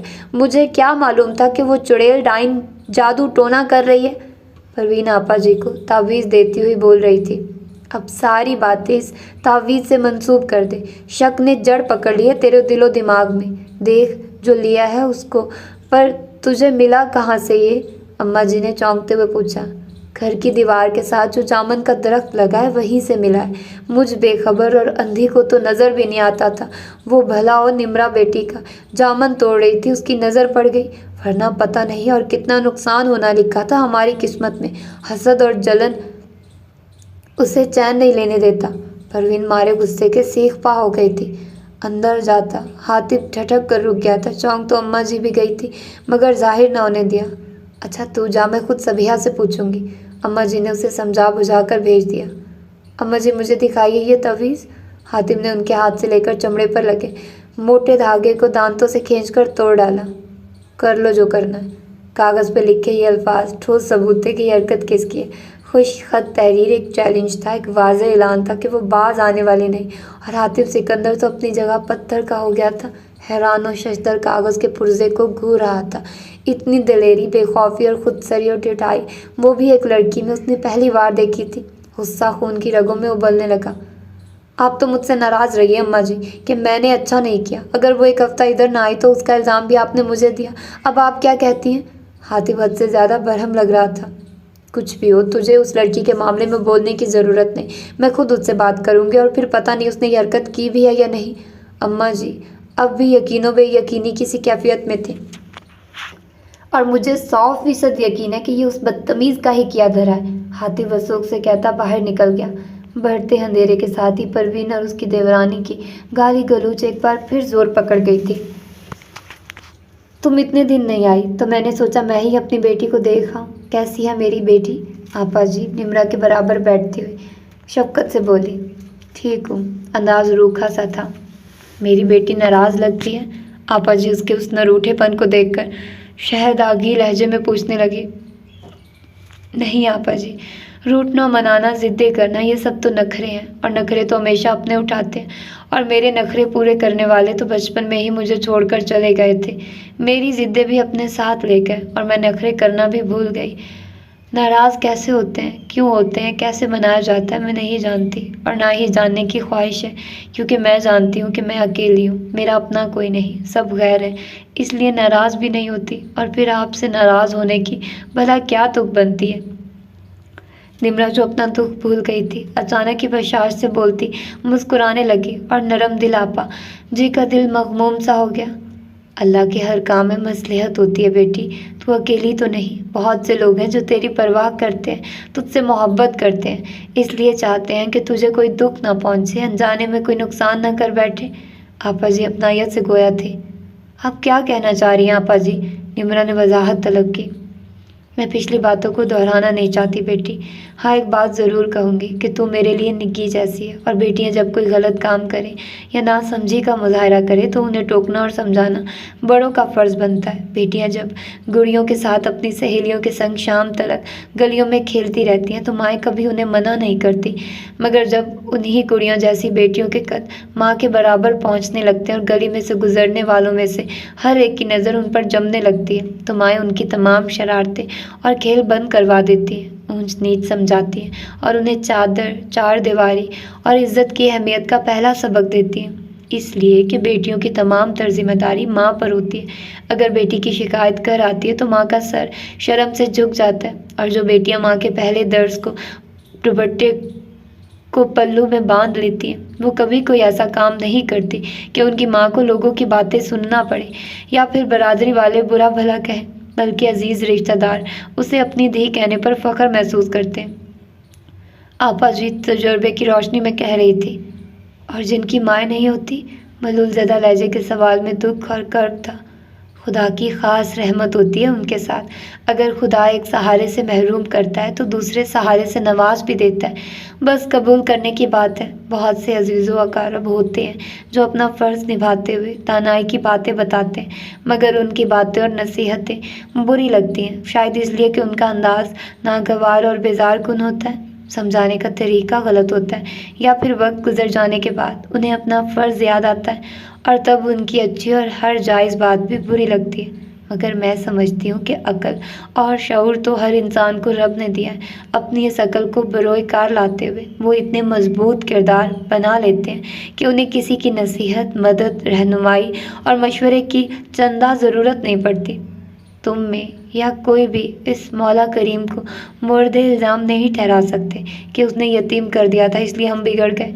खुदा अपने बंदे के आगे बहुत सी राहें बिछा देते हैं। ये तो बंदा बशर पर मुनहसर है कि वो अपनी अक्ल व फरासत इस्तेमाल करते हुए कौन सी राह चुनता है, किस रास्ते का इंतखाब करता है जो उसकी ज़िंदगी को सहल और गुजार बना दे। लेकिन फिर भी कभी कभी अपनी कम फहमी और अनजाने में वो गलत राह अपना लेता है जो उसके लिए उसकी ज़ात के साथ साथ दूसरों को भी नुकसान पहुंचाने का बाइस बनती है। जैसे तुमने अपने बचपने और लावालिपन में अजीब सी रविश इख्तियार कर रखी है। आपा जी सर झुकाए बैठी निम्रा का हाथ थामे नहायत ठहरे हुए अंदाज में एक एक लफ्ज़ बोल रही थी। निम्रा जानती थी कि आपा जी क्या कह रही हैं, इसलिए खामोशी से सुनती रही। मेरे सोने रब का शुक्र है कि मैंने हर काम बर वक्त किया है, इसलिए मैंने तुझसे बात करनी ज़रूरी समझा। मैं जानती हूँ बेटी कि हातिम ने जो किया दुरुस्त नहीं था, मगर ये कहाँ की अक्लमंदी है कि उसे नीचा दिखाने के लिए या सताने के लिए तो खुद को बदनाम कर डाले। अभी तक तो सब ला इल्म है, मगर जब कल सबको मालूम हो जाएगा तो सोचा है क्या होगा। हर ज़बान पर तेरी हरकतों का तज़किरा होगा। लोग नमक मिर्च लगा लगा कर और बढ़ा बढ़ा कर किस्से बयान करेंगे। माएँ तेरा नाम सुनकर कानों को हाथ लगाएंगी, अपनी बेटियों को तुझसे मिलने से रोकेंगी। तू मेरी बहन की नंद है, रिश्ता दूर का ही सही मगर ताल्लुक तो है ना बेटी। शिबी और निगी की तरह है तू हमारे लिए। देख वो दोनों भी तो घर के काम काज में लगी रहती हैं, खुश रहती हैं। तू भी ये शरारतें छोड़ दे। तू मेहमान है हमारी और हम नहीं चाहते कि गांव वालों को बातें करने का मौका मिले। तुम माशाल्लाह समझदार हो, अच्छा बुरा समझती हो। बच्चा जिद में आकर गलत काम कर जाए तो इसका मतलब ये नहीं होता कि वो हमेशा ही गलत काम करता रहेगा। अगर उसे एहसास हो गया तो वो खुद ही गलत रविश तर्क कर देगा। ठीक कह रही हो ना? आपा जी ने आने वाले वक्त की ऊंच नीच समझाते हुए कहा, मगर निम्रा फिर भी चुप रही। अब अपनी नाराज़गी ख़त्म करके कल ही हमारी तरफ आना, निगी भी कह रही थी। अच्छा मैं चलती हूँ, आपा जी तनबीह करती हुई उसके सर पर हाथ फेर कर चली गई। आपने ठीक कहा आपा जी। बाज़ लोगों को अपना फ़र्ज़ वक्त गुजर जाने के बाद याद आता है, और आप हर बार वक्त पर काम करने वाली इस बार देर कर गई। आज तक कभी किसी ने ऐसी नसीहत अफरोज़ बातें इतनी अपनाई तो मोहब्बत से नहीं समझाई। हमेशा डांट फटकार का रवैया अपनाया। हर वक्त की रोक टोक ने मेरे अंदर ज़िद को भर दिया है। मैं क्या करूं? अगर ये तमाम बातें आप मुझे पहले ही कहती तो खुदा की कसम आपा जी, आपके आगे सर झुका देती, आपका मान रखती। मगर अब नहीं, मैं आपके बेटे को चैन का सांस नहीं लेने दूंगी। बड़ा इतराता है ना अपने गांव पर, गांव वालों पर अपनी जान देता है, गांव वालों के सलूक और आपस में मोहब्बत और तावन पर फख्र करता है। जब गांव वाले ही आपस में लड़ना मरना शुरू हो जाएंगे तो फिर कैसा गरूर और कहाँ का फख्र। हातिब सिकंदर, निम्रा ने दिल ही में आपा जी को मुखातिब करते हुए जवाब दिया और फिर हातिब से इंतकाम लेने के लिए नया मंसूबा सोचने लगी। मगर तुझे ज़रूरत ही क्या थी चाची को टोकने की? निगी की सख्त झुंझलाई हुई आवाज़ पर बावर्ची खाने की तरफ बढ़ता हातिब रुक गया कि निगी कम ही गुस्से में आती थी। लो और सुनो, मैंने क्या टोका? मैंने तो जो देखा वो कह दिया। निम्रा की आवाज़ में सुकून था। हाय रब्बा, ये भी तो बताओ कि कहा क्या है उसने? शिबी एक तरह से झुंझला कर बोली। चाची ने इतने शौक से प्याली में उसके आगे सालन डालकर रखा और ये झट से बोली, चाची क्या पानी में आलू उबालने के लिए डाल दिए थे? चाची तो बेचारी चुप होकर रह गई। जहाँ गुर्बत और खाने वाले भी ज़्यादा तो वहाँ ऐसा सालन पकता है। निग्गी ने तफसील बताते हुए निम्रा को समझाया। मैंने तो गरीबों के ही हमेशा ज़्यादा बच्चे देखे, और इसका मतलब ये है कि उनके पास अकल भी नहीं होती। जिस तरह पैसा नहीं होता कच्चे पानी में तैरते आलू और लाल मिर्च देखकर तो मुझे लग रहा था कि अभी उल्टी हो जाएगी। इससे तो बेहतर है कि बंदा चटनी के साथ खा ले। अरे मज़े की भुजिया बनाओ और एक वक्त खूब पेट भरकर खा लो, दूसरे वक्त ना खाओ, जल्दी सो जाओ। वैसे भी हमारे इस्लाम में कम खाने की अहमियत है, और अब तो अंग्रेज़ भी यही कहते हैं। निम्रा ने कभी हार मानी थी जो अब मान जाती, और उसकी इस्लामी तौजीह सुनकर हातिब ज़ेरे-लब मुस्कुराया। बेशक वो बिल्कुल दुरुस्त कह रही थी। हाय निम्रा, तुझ कब अक्ल आएगी? मैंने तुझे उस दिन भी मना किया था जिस दिन तूने शाना आपा के मुंह पर ही कह दिया था कि वो बिल्कुल फ़कीर नहीं लग रही हैं। कितनी बड़ी हैं तुझसे, 2 बच्चे हैं उनके, और फिर सारा दिन घर के काम। मत मारी जाती है उनकी। तेरी बात मुझे इतनी बुरी लगी थी तो उनका तो चेहरा ही खफत ज़दा हो गया था। आपा जी की वजह से कुछ कह भी नहीं सकी तुझसे। शिबी उसकी बदतमीज़ी उसको याद करवा रही थी। ना तो मैंने गलत क्या कहा था? उनका हुलिया देखा था, शलवार किसी और, सूट किसी और का, और कमीज़ शायद अपनी शादी से पहले की पहन रखी थी। रंग तक उड़ गया था, और दुपट्टा तौबा, इससे तो बेहतर था कि ना लेती। तभी नुमा दुपट्टे में जहाँ बजा सुराख थे। कंघी भी शायद हफ्ते में एक बार करती हैं। घिन आ रही थी उन्हें देखकर। और तू कैसे उनके साथ चिपक चिपक कर बैठ रही थी? निम्रा फिर खुद को सही मनमाने पर डट गई। अब उनके पास इतने कपड़े नहीं है कि वो हर दूसरे दिन बदलें, तो वो बेचारी क्या करे? शिबी अब भी शाना आपा की तरफदारी कर रही थी। साफ सुथरा रहने के लिए ज़्यादा कपड़ों की क्या ज़रूरत है? ढंग से पूरा सूट तो पहनना चाहिए ना। पर नहीं, ये लोग सबको बताना चाहते हैं कि हम गरीब हैं। अपने उलिये से अपनी मुफलिसी और नादारी दिखाकर हमदर्दियाँ और तसल्लियाँ बटोरते हैं। माना कि तुम्हारी शाना आपा घर के सारे काम करती है, मगर सबसे अहम काम अपनी सफाई सुथराई रखना है। मुझे देख, मेरे पास 3 सूट थे और अब एक खाला ने ले दिया है। सारी गर्मियाँ इन्हीं 4 सूटों में गुजारनी है, मगर मुझे कभी बुरे हुलिये में देखा है? खुद को सही और दुरुस्त साबित करने के लिए अब भी उसने बहुत अच्छी और जामी दलील दी थी, और हातिब के सामने उसकी ज़ात का एक नया पहलू खुला था कि वो बेअकल और जाहिल नहीं थी। और ये सच भी था कि वो हमेशा सलीके के कपड़े पहने हुए होती थी, जिसे खुद इस्लाह की ज़रूरत थी। आज वो अक्लमंदों वाली बातें कर रही थी। हातिब सोचता हुआ बावर्ची खाने में घुस गया। लगता है हातिब भा आ गया, मैं देखती हूँ। निगी उजलत में बोलती कमरे से निकल गई। तौबा, हातिब भा ना हो गया, कोई डरावना बिल्ला हो गया। निम्रा बुड़बुड़ाती शिबी के अमराज चल पड़ी, मगर निम्रा किचन के दरवाजे पर जानबूझकर बुलंद आवाज़ में बोली, निगी थोड़ी चने की दाल देना। क्या करनी है तूने? शिबी हैरत से पूछ रही थी। तुझे नहीं पता? अरे उसको खाने से दिमाग बहुत तेज़ काम करता है। अकल का घोड़ा जब सरपट दौड़ता है ना, तो उसे काबू में करने वाला मुंह के बल गिरता है। बेचारा निम्रा जवाब तो शिबी को दे रही थी, मगर ध्यान हातिब की तरफ था जो शरबत का गिलास थामे उनकी तरफ आ रहा था। बिल्कुल ठीक कहा तुमने निम्रा बीबी, जब अकल का घोड़ा सरकश होकर सरपट दौड़ता है तो वो ये नहीं जानता कि अचानक आ जाने वाली खाई उसको कितना बड़ा नुकसान पहुंचा सकती है। अक्लमंद वही होता है जो अकल के घोड़े की लगामें अपने काबू में रखता है। हातिफ जान गया था कि वो उसको सुनाने के लिए बोल रही है, इसलिए जवाब दिए बिना न रह सका। तुमने कभी सर्कस और बागी घोड़े को लगामें डाली है? निम्रा आंखों में आंखें डाले उससे पूछ रही थी, जबकि पास खड़ी शिबी उसे दिल में गालियां दे रही थी। निगी भी चने की दाल की प्याली हाथ में पकड़े उसे देख रही थी। बहुत से घोड़ों को डाली हैं, आजकल एक मुंह जोर घोड़ी को काबू में करने की कोशिश कर रहा हूँ। हातिफ उसके यूं तनकर सवाल करने पर अंदर ही अंदर जुज्बो जोर आता, इसलिए जुमानी जवाब देता आगे बढ़ गया। कर सकोगे? निम्रा के तो पैर की लगी सर पर जाकर बुझी थी, कान की लोहे तक गर्म हो गई थी, इसीलिए ऐसा चुभता हुआ सवाल किया जो हद तक अमेज था।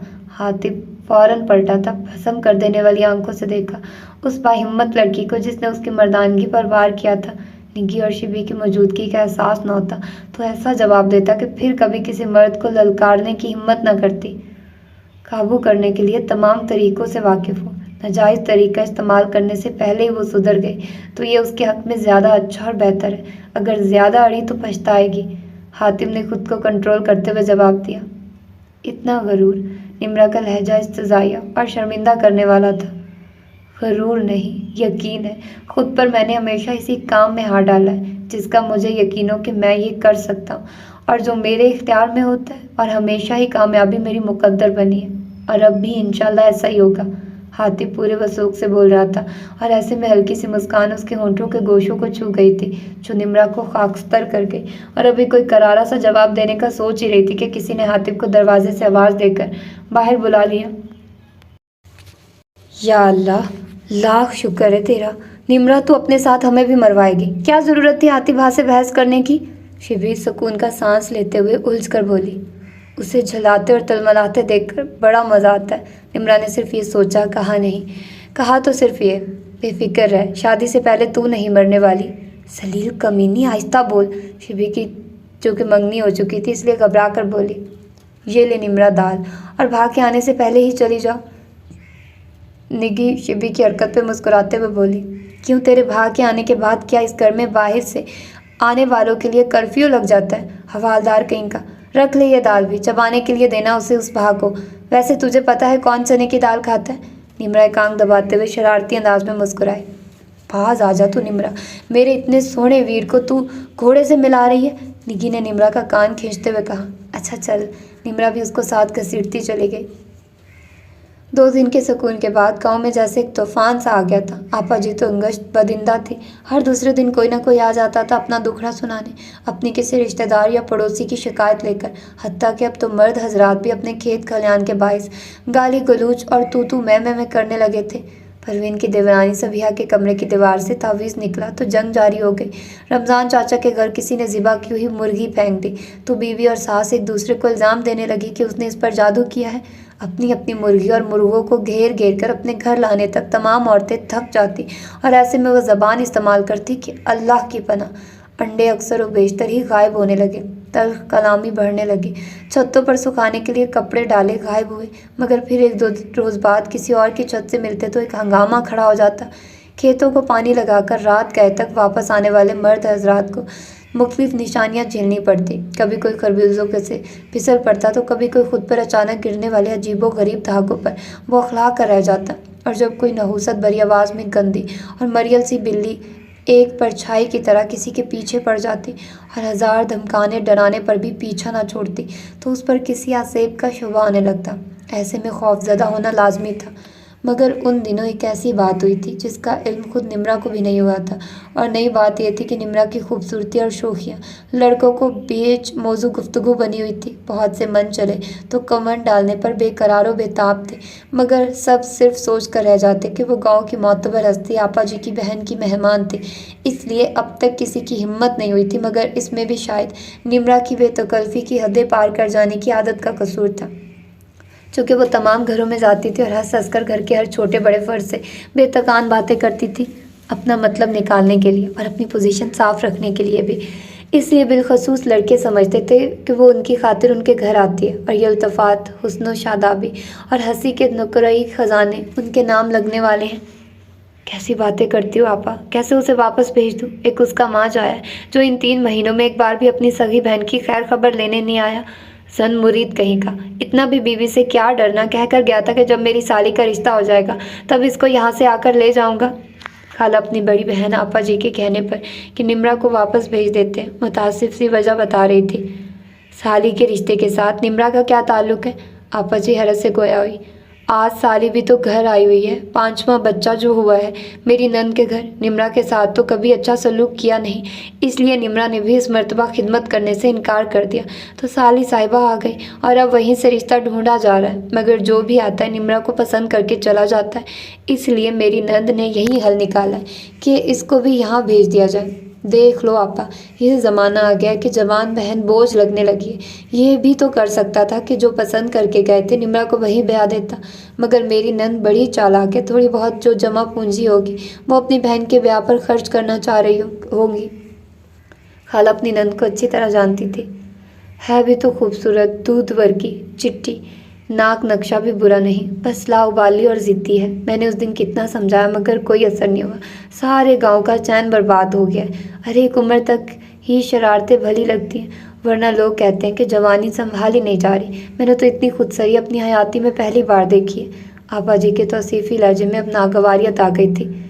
इसमें उस मासूम बच्ची का क्या कसूर आपा? कसूर तो इन हालात का है जिसमें वो पली बड़ी है। 15 साल की थी जब माँ भी भाभी के रहमो करम पर छोड़कर खुद ऊपर सुधार गई। भाई तो पहले ही लापरवाह था, अब तो बीवी की मुट्ठी में आ गया। भाभी के बुरे सलूक और तानों ने निम्रा को ढीठ और बदज़बान बना दिया। भाई ने ना कभी पूछा और ना ही कभी कोई खर्चा दिया, और ये भी अक्कड़ वाली उसने भी कभी नहीं मांगा। कपड़े सीकर और कढ़ाइयाँ कर करके अपनी ज़रूरतें पूरी करती है। यहाँ आई तो मैंने मना कर दिया। मेरे लिए तो शिबी जैसी है, शिबी नहीं करती तो मैं इस यतीम से क्यों करवाऊँ? इसकी 2 रोटियाँ मुझ पर भारी तो नहीं? खाला निम्रा के मुतालिक बताते हुए आप दीदा हो गुजरी। बात 2 रोटियों की नहीं कुबरा, बेशक सारी ज़िंदगी यहाँ रहे, मगर ये जो इसने ओधम और खुलबली सी मचा रखी है बस ये बंद कर दे। तुझे हातिब के गुस्से का पता है? वे बेगानी कुड़ी को कुछ कह बैठा तो बड़ी मुश्किलों से उसे समझा बुझाकर तेरे पास आई हूँ। वो तो बुफरा बैठा है। वैसे ये निम्रा नज़र नहीं आ रही है कहाँ? आपा जी ने अचानक ही सवाल कर डाला। अतिया को देखने कुछ लोग आ रहे हैं। उसकी माँ खास मुझे हदायत करके गई है कि मैं आज किसी भी तरह निम्रा को ना उनके घर आने दूँ। मैंने निम्रा को मना किया जाने से तो नाराज़ होकर छत पर चली गई है। शिबी गई है उसे बुलाने। खाला ने जवाब दिया। अच्छा अब मैं चलती हूँ, तो अपना ख्याल रखना। आपा जी इस बात में सर हिलाती उठ खड़ी हुई। खाला कुबरा की बातें बार बार हातिब के जहन में गर्दिश कर रही थी। वो तो गैज़ो गज़ब के आलम में एक बुफरे हुए शेर की तरह निम्रा का फैसला करने खाला के पास आया था, मगर अपनी माँ की आवाज़ पर वाहिद ही रुकने पर मजबूर हो गया था। तभी वो निम्रा के हालात ज़िंदगी से आगाह हुआ था। हातिब का ख्याल था कि वालिदैन की लापरवाही और बेतरजीही से निम्रा बदतमीज़, बदलिहाज और ज़िद्दी बनी है। असल में हातिब की खाला चंद साल पहले ही खालू के इंतकाल के बाद यहाँ मकीम हुई थी। पहले अपनी ससुराल में रहती थी, इसलिए हातिब को ज़्यादा मालूमात भी नहीं थी, मगर अब सब कुछ जानकर उसे दुख हो रहा था। हरदम हंसने वाली और चटाक पटाक जवाब देने वाली लड़की अपने अंदर कितने गम छुपाए हुए थे। अपनी महरूमी और तशनगी से छुटकारा हासिल करने के लिए उसने ये रूप धार लिया था कि अगर किसी को उसकी परवाह नहीं तो उसे भी किसी की नहीं। अगर कोई उसके मुतल्लिक नहीं सोचता तो वो क्यों सोचे, बस इसी डगर पर वो चल रही थी। हातिब अपने दिल की दोगली ख्वाहिश पर झुंझला कर रह जाता कि कभी उसका दिल चाहता कि थप्पड़ों से उसका मुंह लाल करके रखते और कभी उसके कुर्ब के लिए मचलता, और अगर कभी वो अपनी ख्वाहिश की तकमील के लिए किसी बहाने खाला के घर पहुंचता तो उसके बेबाकी और अकड़ पर पहली ख्वाहिश गालिब आ जाती और वो खौलता हुआ लौट आता। लड़कियां तो नाजुक आपकीना होती हैं, हमेशा सलामत और साफ शफाफ रखने के लिए बहुत एहतियात की ज़रूरत है। ज़रा सी बेहतियाती हुई तो शीशे पर वाज़े धब्बा लग जाता है और फिर बदसूरत नज़र आने लगता है, और अगर लापरवाही से ज़रा सी ठेस लग जाए तो कान चूर चूर हो जाता है, और कभी कभी उसे इकट्ठा करने में अपनी ही उंगलियां लहू लुहान हो जाती हैं। मगर फिर तो सिर्फ हम पछता ही सकते हैं ना। खाला गुमसुम सी आहिस्तगी से बोल रही थी, जबकि निम्रा और शिबी लहसुन छील रही थी। समझ आ रही है तुम दोनों को जो मैं कह रही हूँ? खाला कदरे सख्ती से दोनों को मशगूल देखकर बोली। नहीं खाला, तेरी इतनी गाढ़ी बातें मेरी तो बिल्कुल समझ में नहीं आती, निम्रा ने अपने दिमाग की तरफ इशारा करते हुए कहा। आएंगी भी कैसे? हर वक्त शैतान जो तुझ पर सवार रहता है, जो तुझसे उल्टे सीधे काम करवाता है। खाला का लहजा सर्द था। अब मैंने क्या किया है खाला? निम्रा तजाहिल से बोली।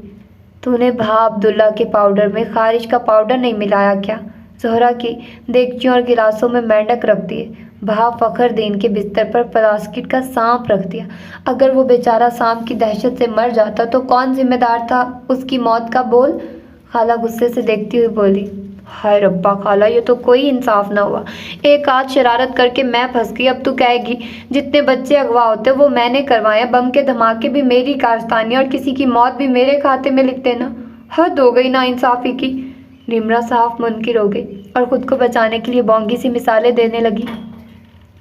देख बेटी, ये अच्छी बात नहीं है कि बेटियों की शिकायतें घर में आए या उनका नाम हर ऐरा गहरा अथू हर नत्थू खैरा लेता फिरे। खाला धीमी आवाज़ में बोल रही थी। अपनी बेटी होती तो जूती इस्तेमाल करने से भी दरेक ना करती, मगर पराई बेटी को समझाना किस कदर मुश्किल होता है उन्हें आज एहसास हो रहा था। आज तक किसी ने मेरा नाम लिया है तेरे सामने, और ये जो तुम मेरे गहरे की बात कर रही हो, पता है मुझे क्या कहना चाह रही है तू, पर खाला किसी की हिम्मत नहीं जो मेरा नाम अपनी ज़बान पर लाए। ज़बान काट कर रख दूंगी मैं उसकी। निम्रा खतरनाक तेवरों के साथ बोली। या अल्लाह, इस बच्चे को नेक हदायत दे, इसे कोई नुकसान ना पहुंचाना मेरे मौला। खाला मन ही मन में उसके लिए दुआ गोई। हाय मैं लुट गई, बर्बाद हो गई। अमजिद का अब्बा तो तू कहाँ चला गया? हाय मैं क्या करूँ? अरे तूने अपने बच्चों का भी नहीं सोचा। खैरू की बीवी बशीरा सीना को भी करते हुए दुहाई दे रही थी। गांव की औरतें उसे दरासे दे रही थी। मर्द भी जमा हो गए थे और अब आपस में खैरू के यूं अचानक गायब हो जाने पर तबादला ख्याल कर रहे थे। हौसला कर बशीरा, आ जाएगा खैरू वापस, आप जी ने तसल्ली देते हुए कहा। कैसे हौसला करूं आपा जी? आपको तो पता है आजकल खेतों की राखी के लिए डेरे पर सोता था। सुबह जब मैं रोटी लेकर गई तो चारपाई खाली थी। मैंने सोचा यार दोस्तों के साथ खाकर खेतों पर चला गया होगा, पर दोपहर का खाना जब काका कर लेकर गया तो तब भी नहीं था। बस कहने लगे कि उन्होंने तो सवेरे से इसको नहीं देखा। मेरे लड़के हर जगह देखा है, पूछ आए पर उसका कहीं पता नहीं। वो तो माचिस लेने जाता था तो तब भी बता कर जाता था, पर अब पता नहीं कहाँ चला गया है। बशीरा का रोना पीटना एक बार फिर शुरू हो गया। खैरू चाचा की चप्पलें नहर के किनारे पर से मिली हैं। एक नौजवान दो जूतियां उठाए फूली सांसों के दौरान बोला। क्या कह रहा है फजल? हातिम ने बेयकीनी से कहा। बशीरा और उसके बच्चे दहाड़े मारने लगे और फिर शाम तक तैराकी में मुश्ताक कई नौजवानों ने नहर की गहरी गोद खंगाल डाली, मगर चाचा खैरू न मिला। हातिम ने इर्द गिर्द के गांव में आदमी दौड़ाए, मगर कोई अच्छी खबर न मिली। रात के फैलते घूर अंधेरे के साथ ही सबकी उम्मीदें दम तोड़ गई। बशीरा और उसके बच्चों को मायूसी ने घेर लिया, मगर फिर भी एक आस, एक उम्मीद थी। हातिम का ख्याल था अगर खैरू चाचा एक आध दिन में वापस न आया तो यकीनन वो नशे की हालत में नहर में गिर गया होगा और बरसात के बायस नहर का चढ़ा हुआ पानी उसे बहाकर कहीं दूर ले गया होगा। मगर दूसरी शाम खैरू चाचा नशे में धुत चला आया नहीं बल्कि लाया गया, और लाया भी चौथे गांव का एक मौलवी। सो इत्तेफाक पहला मिलने वाला शख्स हातिम था। अपनी बाइक से उतरकर फौरन उनकी तरफ लपका। देख ले चाचा, इस लानत ने तुझे इतना अक्लो खुर्द से बेगाना कर दिया कि तू अपने घर का रास्ता भी भूल गया। तेरे घर वालों पर क्या गुजरी है तुझे क्या पता? हातिम मौलवी साहब का शुक्रिया अदा करने के बाद खैरू चाचा को संभालते हुए गुस्से से दहाड़ा।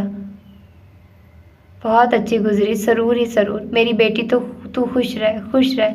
खैरू चाचा बदमस्त हाथी की तरह इधर उधर डोलता अपनी बोल रहा था। इस गांव में कौन सी बेटी तुझे मिल गई चाचा? हातिम ने चंबे से पूछा। निम्रा। निम्रा कहाँ मिली तुझे चाचा? हातिम ने बुरी तरह चौंकते हुए पूछा। उसने ही तो पैसे दिए बहुत से अफीम के लिए, खुश रह। और खैरू चाचा बुड़बड़ाता ठुस हो गया। निम्रा, तुझे मेरे हाथों से कोई नहीं बचा सकता। सब रोते पीटते रहे, परेशान और फिक्रमंद थे, और तुम मज़े से सब देखती रही। हातिम खैरू चाचा को डेरे की तरफ ले जाते हुए गुस्से में उबल रहा था। सीधा घर इसलिए लेकर नहीं गया कि कहीं चाचा मदहोशी में निम्रा का नाम ही ना ले दे। आखिर को थी तो वो उनकी मेहमान। हातिम जो एक तूफान की तरह अंदर दाखिल हुआ था, मेहमानों को देखकर वहीं जमकर रह गया। पहचान गया कि ये शिबी के ससुराल वाले थे। फौरन अपने तने हुए असाब को नॉर्मल किया और खुशगवारियत का जामा ओढ़कर आगे बढ़ा। शिबी का मंगेतर अचानक ही दुबई से आ गया था और अब वो जल्द ही शादी करना चाह रहे थे, और हातिम ने ना चाहते हुए भी खैरू चाचा को सख्ती से तनबीह की कि वो किसी के सामने निम्रा का नाम ना ले, क्योंकि ज़्यादा कसूर खुद खैरू का अपना था। अरे कुछ दिनों में तेरी शादी हो जाएगी और तू दफ़ा हो जाएगी, इसलिए कह रही हूँ कि सब मिलकर खेतों की सैर कराते हैं। पूरे चांद की रोशनी फैली हुई है, हर तरफ बड़ा मज़ा आएगा। निम्रा हस्बे मामूल उन्हें उकसा रही थी, राज़ी कर रही थी। हमें तो माफ़ कर, चाँद की रोशनी में भी हमने नहीं जाना। शिबी और निकी का इनकार उसे सुलगा गया। ठीक है, ना जाओ, मुझे तो आज हर हाल में जाना है। अच्छा खासा चाँद है, नुक्कड़ वाली गली में ही सिर्फ अंधेरा होता है ना, आगे तो फिर रोशनी होती है। मैं जा रही हूँ। निम्रा आवाज़ बुलंद बोलती बाहर निकल गई। सब थके हारे अपने अपने घरों में थे। गलियों में खामोशी और सन्नाटा था। निम्रा ने जैसे ही नुक्कड़ वाली अंधेरे में डूबी गली में कदम रखा, एक मजबूत तवाना हाथ ने उसके मुंह को दबोच लिया और एक आईनी बाजू ने उसकी कमर को अपनी मजबूत गिरफ्त में लेकर गली की तरफ घसीटना शुरू कर दिया। निम्रा तो इस अचानक हमले पर बौखला कर रह गई। होंठों पर ऐसी मजबूती से हाथ जमाया था कि निम्रा के नाखूनों से काटने पर भी गिरफ्त ढीली नहीं हुई थी। वो उसे यूं अपने साथ घसीट कर ले जा रहा था जैसे उसका कोई वजन ही ना हो। वो तो खुदा का करना ऐसा हुआ कि पीछे की जानिब चलते हुए वो किसी पत्थर से लड़खड़ा कर अपना तवाजुन कायम न रख सका और लड़खड़ा कर रह गया। सहारा लेने के लिए उसने दीवार को थामा और निम्रा ने दौड़ लगा दी और फिर उसने पीछे मुड़कर नहीं देखा कि कौन खड़ा मुस्कुरा रहा है। शिबी की मेहंदी थी, सेहन औरतों से भरा हुआ था। सारी जिम्मेदारी हातिब की थी, इसलिए आते जाते कोई न कोई काम करती निम्रा पर नजर पड़ती तो उसकी संजीदगी और खामोशी देखकर ठठक जाता। क्या बकवास कर रहा है तू? वो हमारी मेहमान है। हातिब ने दूसरे गांव से आए अपने दोस्त को झिड़क दिया। मेहमान है तो क्या हुआ? ये पारसाई और नेक ख्यालात तुझे ही मुबारक हो। तू क्या समझता है जितनी मासूम ये नजर आ रही है उतनी ही पारसा और शरीफ है। मुझे खुद माजिद ने बताया कि इसका चक्कर चल रहा है तेरी उस मेहमान के साथ। सबूत वो उसके गले में पड़ी जंजीर है, और जब एक लड़की तोहफा कबूल कर लेती है तो बदले में देने वाली भी तो कुछ वसूल करता है ना। हातिब का दोस्त खबासत और मायनी खेजी से बोलता। हातिब को शर्मिंदगी के पाताल में गिराता गया। सारे जिस्म का खून चेहरे पर जमा होता महसूस हुआ। जबड़ा सख्त हो गया तो माथे की रगें और अपने अंदर उमड़ते तूफान को काबू करता शिबी के पास जा पहुंचा। मतलाशी निगाहें औरतों के हजूम में निम्रा को ढूंढ रही थी, मगर वो कहीं नहीं थी। अचानक उसे छत पर एक आंचल लहराता नजर आया तो सहूलत से कदम उठाता सीढ़ियां चढ़ने लगा। निम्रा कैंडल थामे दूसरे घर की दीवार फैलाकर अब तीसरे घर की छत पर बने एक एक कमरे का ताला खोल रही थी। शिबी की शादी के सिलसिले में खाला ने काफ़ी सामान यहाँ रखवाया था। हातिब जब अंदर आया तो वो चादरें निकाल निकाल कर एक तरफ रख रही थी। कमरे में गंदम और चावल की बोरियों के अलावा दूसरी बेकार चीज़ें रखी हुई थी। कौन है?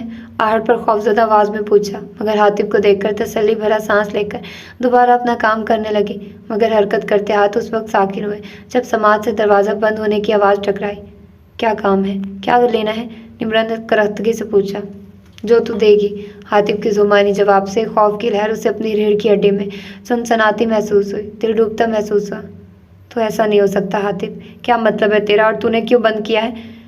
दिल कांप रहा था मगर फिर भी शेरनी की तरह घर आई। मतलब तू अच्छी तरह समझती है, और ये दरवाज़ा तब खुलेगा जब मैं चाहूँगा। हातिब का ये बदला रूप उसके हवास मुख्तल कर रहा था। तेरे गले में पड़ी ये जंजीर बड़ी खूबसूरत है, कहाँ से ली है? हातिब उसके सवाल को नज़रअंदाज करके बोला। तुझे इससे मतलब, हट आगे से, मुझे जाना है। निम्रा को उसका बेतुका सवाल तपा गया। मेरे पास इससे भी ज़्यादा खूबसूरत सोने की जंजीर है, तुझे दे सकता हूँ, पर बदले में तुम मुझे क्या देगी? हातिब ने हाथ में जंजीर घुमाते हुए उसे सर से पांव तक देख डाला। हातिब के बढ़ते कदम देखकर वो लर्ज कर रह गई। हातिब बंद करो बकवास, दरवाज़ा खोल दे वरना मैं चीख चीख कर लोगों को इकट्ठा कर लूँगी। निम्रा हरासा होकर चिल्लाई। उस वक्त भी चिल्लाई थी क्या जब माजिद ने ये जंजीर तुझे पहनाई थी? हातिब का कहा गया जुमला निम्रा के लिए एक थप्पड़ था। क्यों? वो क्यों पहनाएगा मुझे? खरीदी है मैंने उससे। निम्रा लर्जती आवाज़ में बोली। अच्छा। हातिब का अंदाज जलील करने वाला था, चेहरे से बेयकीनी आया थे। हाँ, आधे पैसे देने हैं मैंने अभी, और मैंने कोई उससे ये छुप कर नहीं ली, शिबी के सामने ली थी। निम्रा के अंदाज में सच्चाई थी और यही सब कुछ शिबी ने हातिब को बताया था। कोई तो ताल्लुक होगा तेरा उसके साथ जो उसने ये तोहफा आधी कीमत पर तुझे दे दिया। मैं एक पैसा भी नहीं मांगता, बस ताल्लुक बना ले। हातिब ने कहते हुए जंजीर उसकी तरफ उछाल दी और निम्रा एक झटके से पीछे हटी थी, जैसे बिच्छू से डंक मारने लगा। जिल्लत और तजलील के एहसास ने उसकी आंखें पानियों से भर दी, हलक और होंठ खुश्क हो गए। उफ, क्या सब उसे ऐसा समझते हैं? क्या उसकी पाक दामनी और पारसाई की कोई गवाही नहीं देगा? उसे किसी की गवाही की ज़रूरत नहीं थी, क्योंकि उसका ज़मीर मुतमईन था, इसलिए चिल्ला उठी थी। देखो हातिब, तू गलती कर रहा है। मैं ऐसी वैसी लड़की नहीं हूँ, आगे मत आ, मैं कुछ कर बैठूंगी। निम्रा डरती लर्जती खौफजदा सी पीछे हटती हुई चीख रही थी, मगर हातिब अपने खतरनाक इरादे समेत आगे बढ़ता गया। रुक जा हातिब, मैंने तो कोई शरारत नहीं की, फिर क्यों ये कर रहा है? आगे मत आना, मैं मानती हूँ सारे गलत सलत काम मैंने किए, मगर सिर्फ तुझे सताने के लिए। मैं शिब्बी की शादी के फौरन बाद यहाँ से चली जाऊँगी। रब दी सौ मैंने ये जंजीर खरीदी है, मैंने कभी कोई ऐसा गंदा काम नहीं किया, मैं बदकिरदार लड़की नहीं हूँ। मुझे हाथ मत लगाना, तो जो कोई और सज़ा देगा मैं मान लूँगी, मुझे माफ़ कर दे, मुझे हाथ मत लगाना। नहीं, ज़ियानी अंदाज में वो चिल्लाती दीवार के साथ रख के कोने में जा घुसी और आतिफ के बिल्कुल करीब आने पर चेहरा हाथों में छुपाकर जुनूनी अंदाज में चीखने लगी। बिल्कुल करीब आने पर चेहरा हाथों में छुपाकर जुनूनी अंदाज में चीखने लगी। शादी करेगी मुझसे? हातिफ नहायत सुकून से बोला और उसकी चीखें यकलक दम तोड़ गई, मगर फिर भी खौफ से कांपती रही। चेहरा बदसू ढांप रखा था। क्या पूछ रहा हूँ? शादी करेगी मुझसे? हातिफ गमगीन लहजे में दोबारा पूछ रहा था। निम्रा किस तरह चीखने चिल्लाने और आंसुओं ने उसके सच्चा होने की गवाही दे दी थी। इस वक्त हातिफ के दिल में बेशुमार छींटे पड़े थे। उसने हाथ हटाया और नम आंखों में बेयकीनी समोए सामने खड़े शख्स को देखा, जिसके चेहरे पर मुस्कुराहट और अपनायत थी। पहले पीछे हो, भीगी हुई आवाज़ में कहा और हातिफ मुस्कुराता हुआ दूर जा खड़ा हुआ। ये बात तो आराम से भी पूछ सकता था, इतना ड्रामा करने की क्या ज़रूरत थी? जान निकाल दी मेरी। निम्रा आंसू पूछती धीमी आवाज़ में बोली। बस यकीन कर लेना चाहता था कि तेरे दिल का कागज़ अब तक कोरा ही है, या फिर उस पर माजिद का नाम लिखा जा चुका है। हातिफ साफ कोई से बोलता हंस पड़ा। कहा ना, मेरा कोई ताल्लुक़ नहीं उसके साथ। निम्रा चीखी। फिर उसकी हिम्मत कैसे हुई तुझे ये जंजीर देने की, और क्यों वो अपने दोस्तों को तेरे मुतालिक बताता फिर रहा है? हातिफ का लहजा फिर सर्द हो गया था, चेहरा संजीदा था। मेरी ही गलती है, मुझे उसे बातें नहीं करनी चाहिए थी, मगर वो क्या कहता फिरता है, मुझे उसकी परवाह नहीं है, क्योंकि वो सब झूठ है। निम्रा अब तक वहीं खड़ी सर झुकाए बोल रही थी। तुझे परवाह होनी चाहिए, क्योंकि इन झूठी अफवाहों में तेरी ज़ात मुलव्विस हो रही है। ये बातें बदनामी का बायस बनती है। अम्मा ठीक कहती है कि लड़कियों को अपने ख़ानदान के लड़कों से ज़रूरत से ज़्यादा बात नहीं करनी चाहिए, क्योंकि तुम सिर्फ अपनी नीयत जानती हो, उनकी नहीं। वो तुम लोगों के मुताल्लिक कैसे जज्बात रखते हैं, उसका इल्म तुम लोगों को नहीं हो सकता। देख लिया नतीजा अपनी बेतकल्फ़ी और हद पार करने का। हातिफ करस्तगी से बोला और वहाँ एक बार फिर नहरें बहना शुरू हो गई थी। हातिफ धीरे धीरे उसके करीब पहुँचा। बस अब चुप कर, अकल तो आई चाहे देर से ही सही। बड़ों की बातें बहुत सबक आमोज होती हैं। बेवकूफ़ ज़िद में आकर भी ऐसा कोई काम नहीं करना चाहिए जिसमें नुकसान ही नुकसान हो। सबसे पहले अपनी ज़ात को महफूज करना चाहिए। ख़ासकर लड़कियों को बहुत महतात रवैया अपनाना चाहिए। जानती हैं, आसमान पर चमकने वाले सितारे क्यों हमें दिलकश और ख़ूबसूरत लगते हैं? क्योंकि वो हमसे बहुत दूर हैं। अगर वो हमारे दामन में गिर जाएं तो उनकी अहमियत और कशिश ख़त्म हो जाएगी। बिल्कुल उसी तरह एक लड़की इस वक्त दिलकश और पुरकशिश नज़र आती है जब तक इज़्ज़त व असमत की नाजुक मगर मजबूत तरीन चादर उसे खुद में लिपटाए रखती है। हासिल होने के बाद उसकी हैसियत उस कशीद किए गए फल की मानिंद हो जाती है। हातिफ भी इतने मीठे लहजे में बोल सकता है, या उसे ही महसूस हो रहा था कि उसकी हर बात की दिल तायद कर रहा था? अच्छा, मैंने पूछा था इसका जवाब दे। हातिफ सो करती नाक को दुपट्टे से रगड़ती निम्रा को देखकर फिर पूछ बैठा। पहले पीछे हो, जो तू कह रहा है वो नहीं हो सकता। निम्रा जलथल आंखों को मसलती हुई बोली। क्यों? हातिफ जो उसके कहने पर पीछे हो रहा था हैरत से पूछा। इसलिए कि तू बहुत अच्छा और मैं बहुत बुरी हूँ, और फिर कल को अगर किसी ने कह दिया मुझे इसने अंगूठी दिया तो फिर मुझ पर शक करेगा। निम्रा ने साफ और खरी बात की। खैर, ऐसा भी कान का कच्चा नहीं हो, बस यही बात है या कोई और भी है? हातिफ बेचैन सा पूछ रहा था। हाँ है, बहुत अहम। बस मुझे तुझसे शादी नहीं करनी, इसलिए कि। और फिर रोती बिलखती निम्रा ने उस रात के वाक़ये को दोहरा दिया और हातिफ ने अटका हुआ सांस खारिज किया। वो समझा था न जाने कौन सी अहम बात होगी। अपनी बेवकूफ़ी और नादानियों की सज़ा भुगत रही हो। तू तो बड़ा सियाना है ना, फिर क्यों नुकसान वाला सौदा कर रहा है? अच्छी और बुरी ज़िंदगी की तुझे परख है ना, जिसे तू मलकियत बनाने जा रहा है। उसमें बदनामी और रुसवाइयों तक के बीज पड़ गए, और पता नहीं कितने पड़ने वाले, और अगर ये फूट पड़े तो भी बदनामी और रुसवाई की लपेट में आ जाएगा। मैं तेरे काबिल नहीं हूँ, मत खा मुझ पर तरस, बहुत महंगी पड़ेगी तुझे ये हमदर्दी। निम्रा मुतरम आंखों में हसरत व आंस लिए उसे देख कर बोली। ये ख्याल अपने दिल से निकाल दे कि मैं तुझ पर तरस खा रहा हूँ। पसंद करता हूँ मैं तुझे। अच्छा बता, अगर वो आदमी तेरे सामने आ जाए तो क्या करेगी? हातिफ एक फैसला करके एतमाद से बोला। मैं उसका मुंह नोच डालूंगी उसे। निम्रा भूखी शेरनी की तरह घर आई। तो नोच ले फिर, तेरा मुजरिम सामने खड़ा है। हातिफ उसके मुकाबिल खड़ा होकर बोला। तू क्यों किया तुमने ऐसा? बोल, बड़ा नेक शरीफ बना फिरता है। निम्रा पर तो हैरत का पहाड़ गिर पड़ा था, फिर चीखने लगी। शर्म ना आई तुझे ऐसा करते हुए? मैं आपा जी को बताऊंगी, मुझे तेरी शक्ल भी नहीं देखनी जलील। निम्रा बस इतना ही कह पाई थी कि हातिम ने उसके मुंह पर अपना मजबूत हाथ रख दिया और फिर नरम मगर गरजदार आवाज में बोला, तो क्या करता मैं, किसी बात का तुझ पर असर होता ही नहीं था। अम्मा जी और खाला की बातें तो सुनी अनसुनी कर देती थी, सखी सहेलियों की बातें हंसकर उड़ा देती थी। मेरे गुस्से से भी तू नहीं डरती थी, और जो मैंने किया तेरी ही इज्जत और भले के लिए किया, और मुझे कोई शर्मिंदगी नहीं, क्योंकि इसके बाद ही तो तू सुधरी थी। तुझे पता चला था कि इज्जत क्या होती है। ठीक कह रहा हूँ ना। हातिम ने जब उसकी आंखों को लुभाव भरते देखा तो हाथ हटा लिए। रोने के बाद वो सुकून हो गई थी। निम्रा, तू मेरे नफ़ा और नुकसान के मुतालिक मत सोच। किसी की हिम्मत नहीं होगी तेरा नाम लेने की। अगर तू अपने मन की धरती मेरे हवाले कर दे, प्यार का सामन बनकर बरसूंगा, सराब कर दूंगा तेरी प्यासी धरती को। तेरे सारे डर और खौफ मेरे प्यार के धारों में बह जाएंगे। हातिब के मध्यम लहजे में यकीन और सदाकत थी। बेतरतीब धड़कन ने उसके चेहरे पर सुर्खी फैला दी थी। जवाब तो दे। हातिब इस बेबाक और नडर निम्रा को इस रूप में देखकर लुत्फानंदोज होते हुए बोला, अगर तू इतना ही इसरार कर रहा है तो जा लिख ले मेरी जिंद अपने नाम। निम्रा को की शोखी उदाई। हाँ, यानी एहसान किया जा रहा है। चल तू भी क्या याद करेगी, तुझे अपने दिल और घर की रानी बनाया। हातिब मसरूर सा उसी के अंदाज और शौक में लहजे में बोला। हया से सुर्ख होता चेहरा उसके दिल में उतर रहा था। नहीं, एहसान नहीं, मैं इसे अपनी खुशकिस्मती समझूंगी। अगर तू मुझे अपनी नौकरानी बना लेगा, वो भी सारी हयाती की। निम्रा नम लहजे में बोलते हुए हातिब के कंधे पर सर टिकाकर आंखें मूंद ली। जैसे ही हातिब ने उसके सर पर हाथ रखा, उसे मजबूत पनाहगाह का एहसास हुआ। अफसोस हुआ कि अपनी हार पहले क्यों न मान ली। कितना आराम, सुकून और तहफ़्फ़ुज़ है इन बाहों में। इस हार और शिकस्त में भी एक खुशी है, जीत का एहसास था। तो ये था आज का नावल। होपफुली कि आप लोगों को पसंद आया होगा। और दरमियान में मैं इतनी कोई अजीब जगह पर बैठी हुई हूँ, मतलब हमारी हॉस्टल में ऐसी कोई जगह नहीं जहाँ पर मैं सुकून से रिकॉर्डिंग कर सकूँ। और अभी ये कोई खाली सा छोटा सा रूम है, एक चारपाई, चलो 2 चारपाई आ जाएंगी, मतलब बहुत ही छोटा है। उस पर मैंने चेयर रखी है और उस पर मैं बैठ कर ना रिकॉर्डिंग कर रही हूँ। इतना ज़्यादा मच्छर है यहाँ पर, बहुत ज़्यादा है। और फिर आगे चारपाई पड़ी हुई थी, तो एकदम मुझे इतनी ज़ोर से लगी चारपाई में रिकॉर्डिंग कर रही थी तो। और इसके अलावा मेरी अभी एक दोस्त आई थी, उसने दरवाज़ा खोला और मैं डर गई।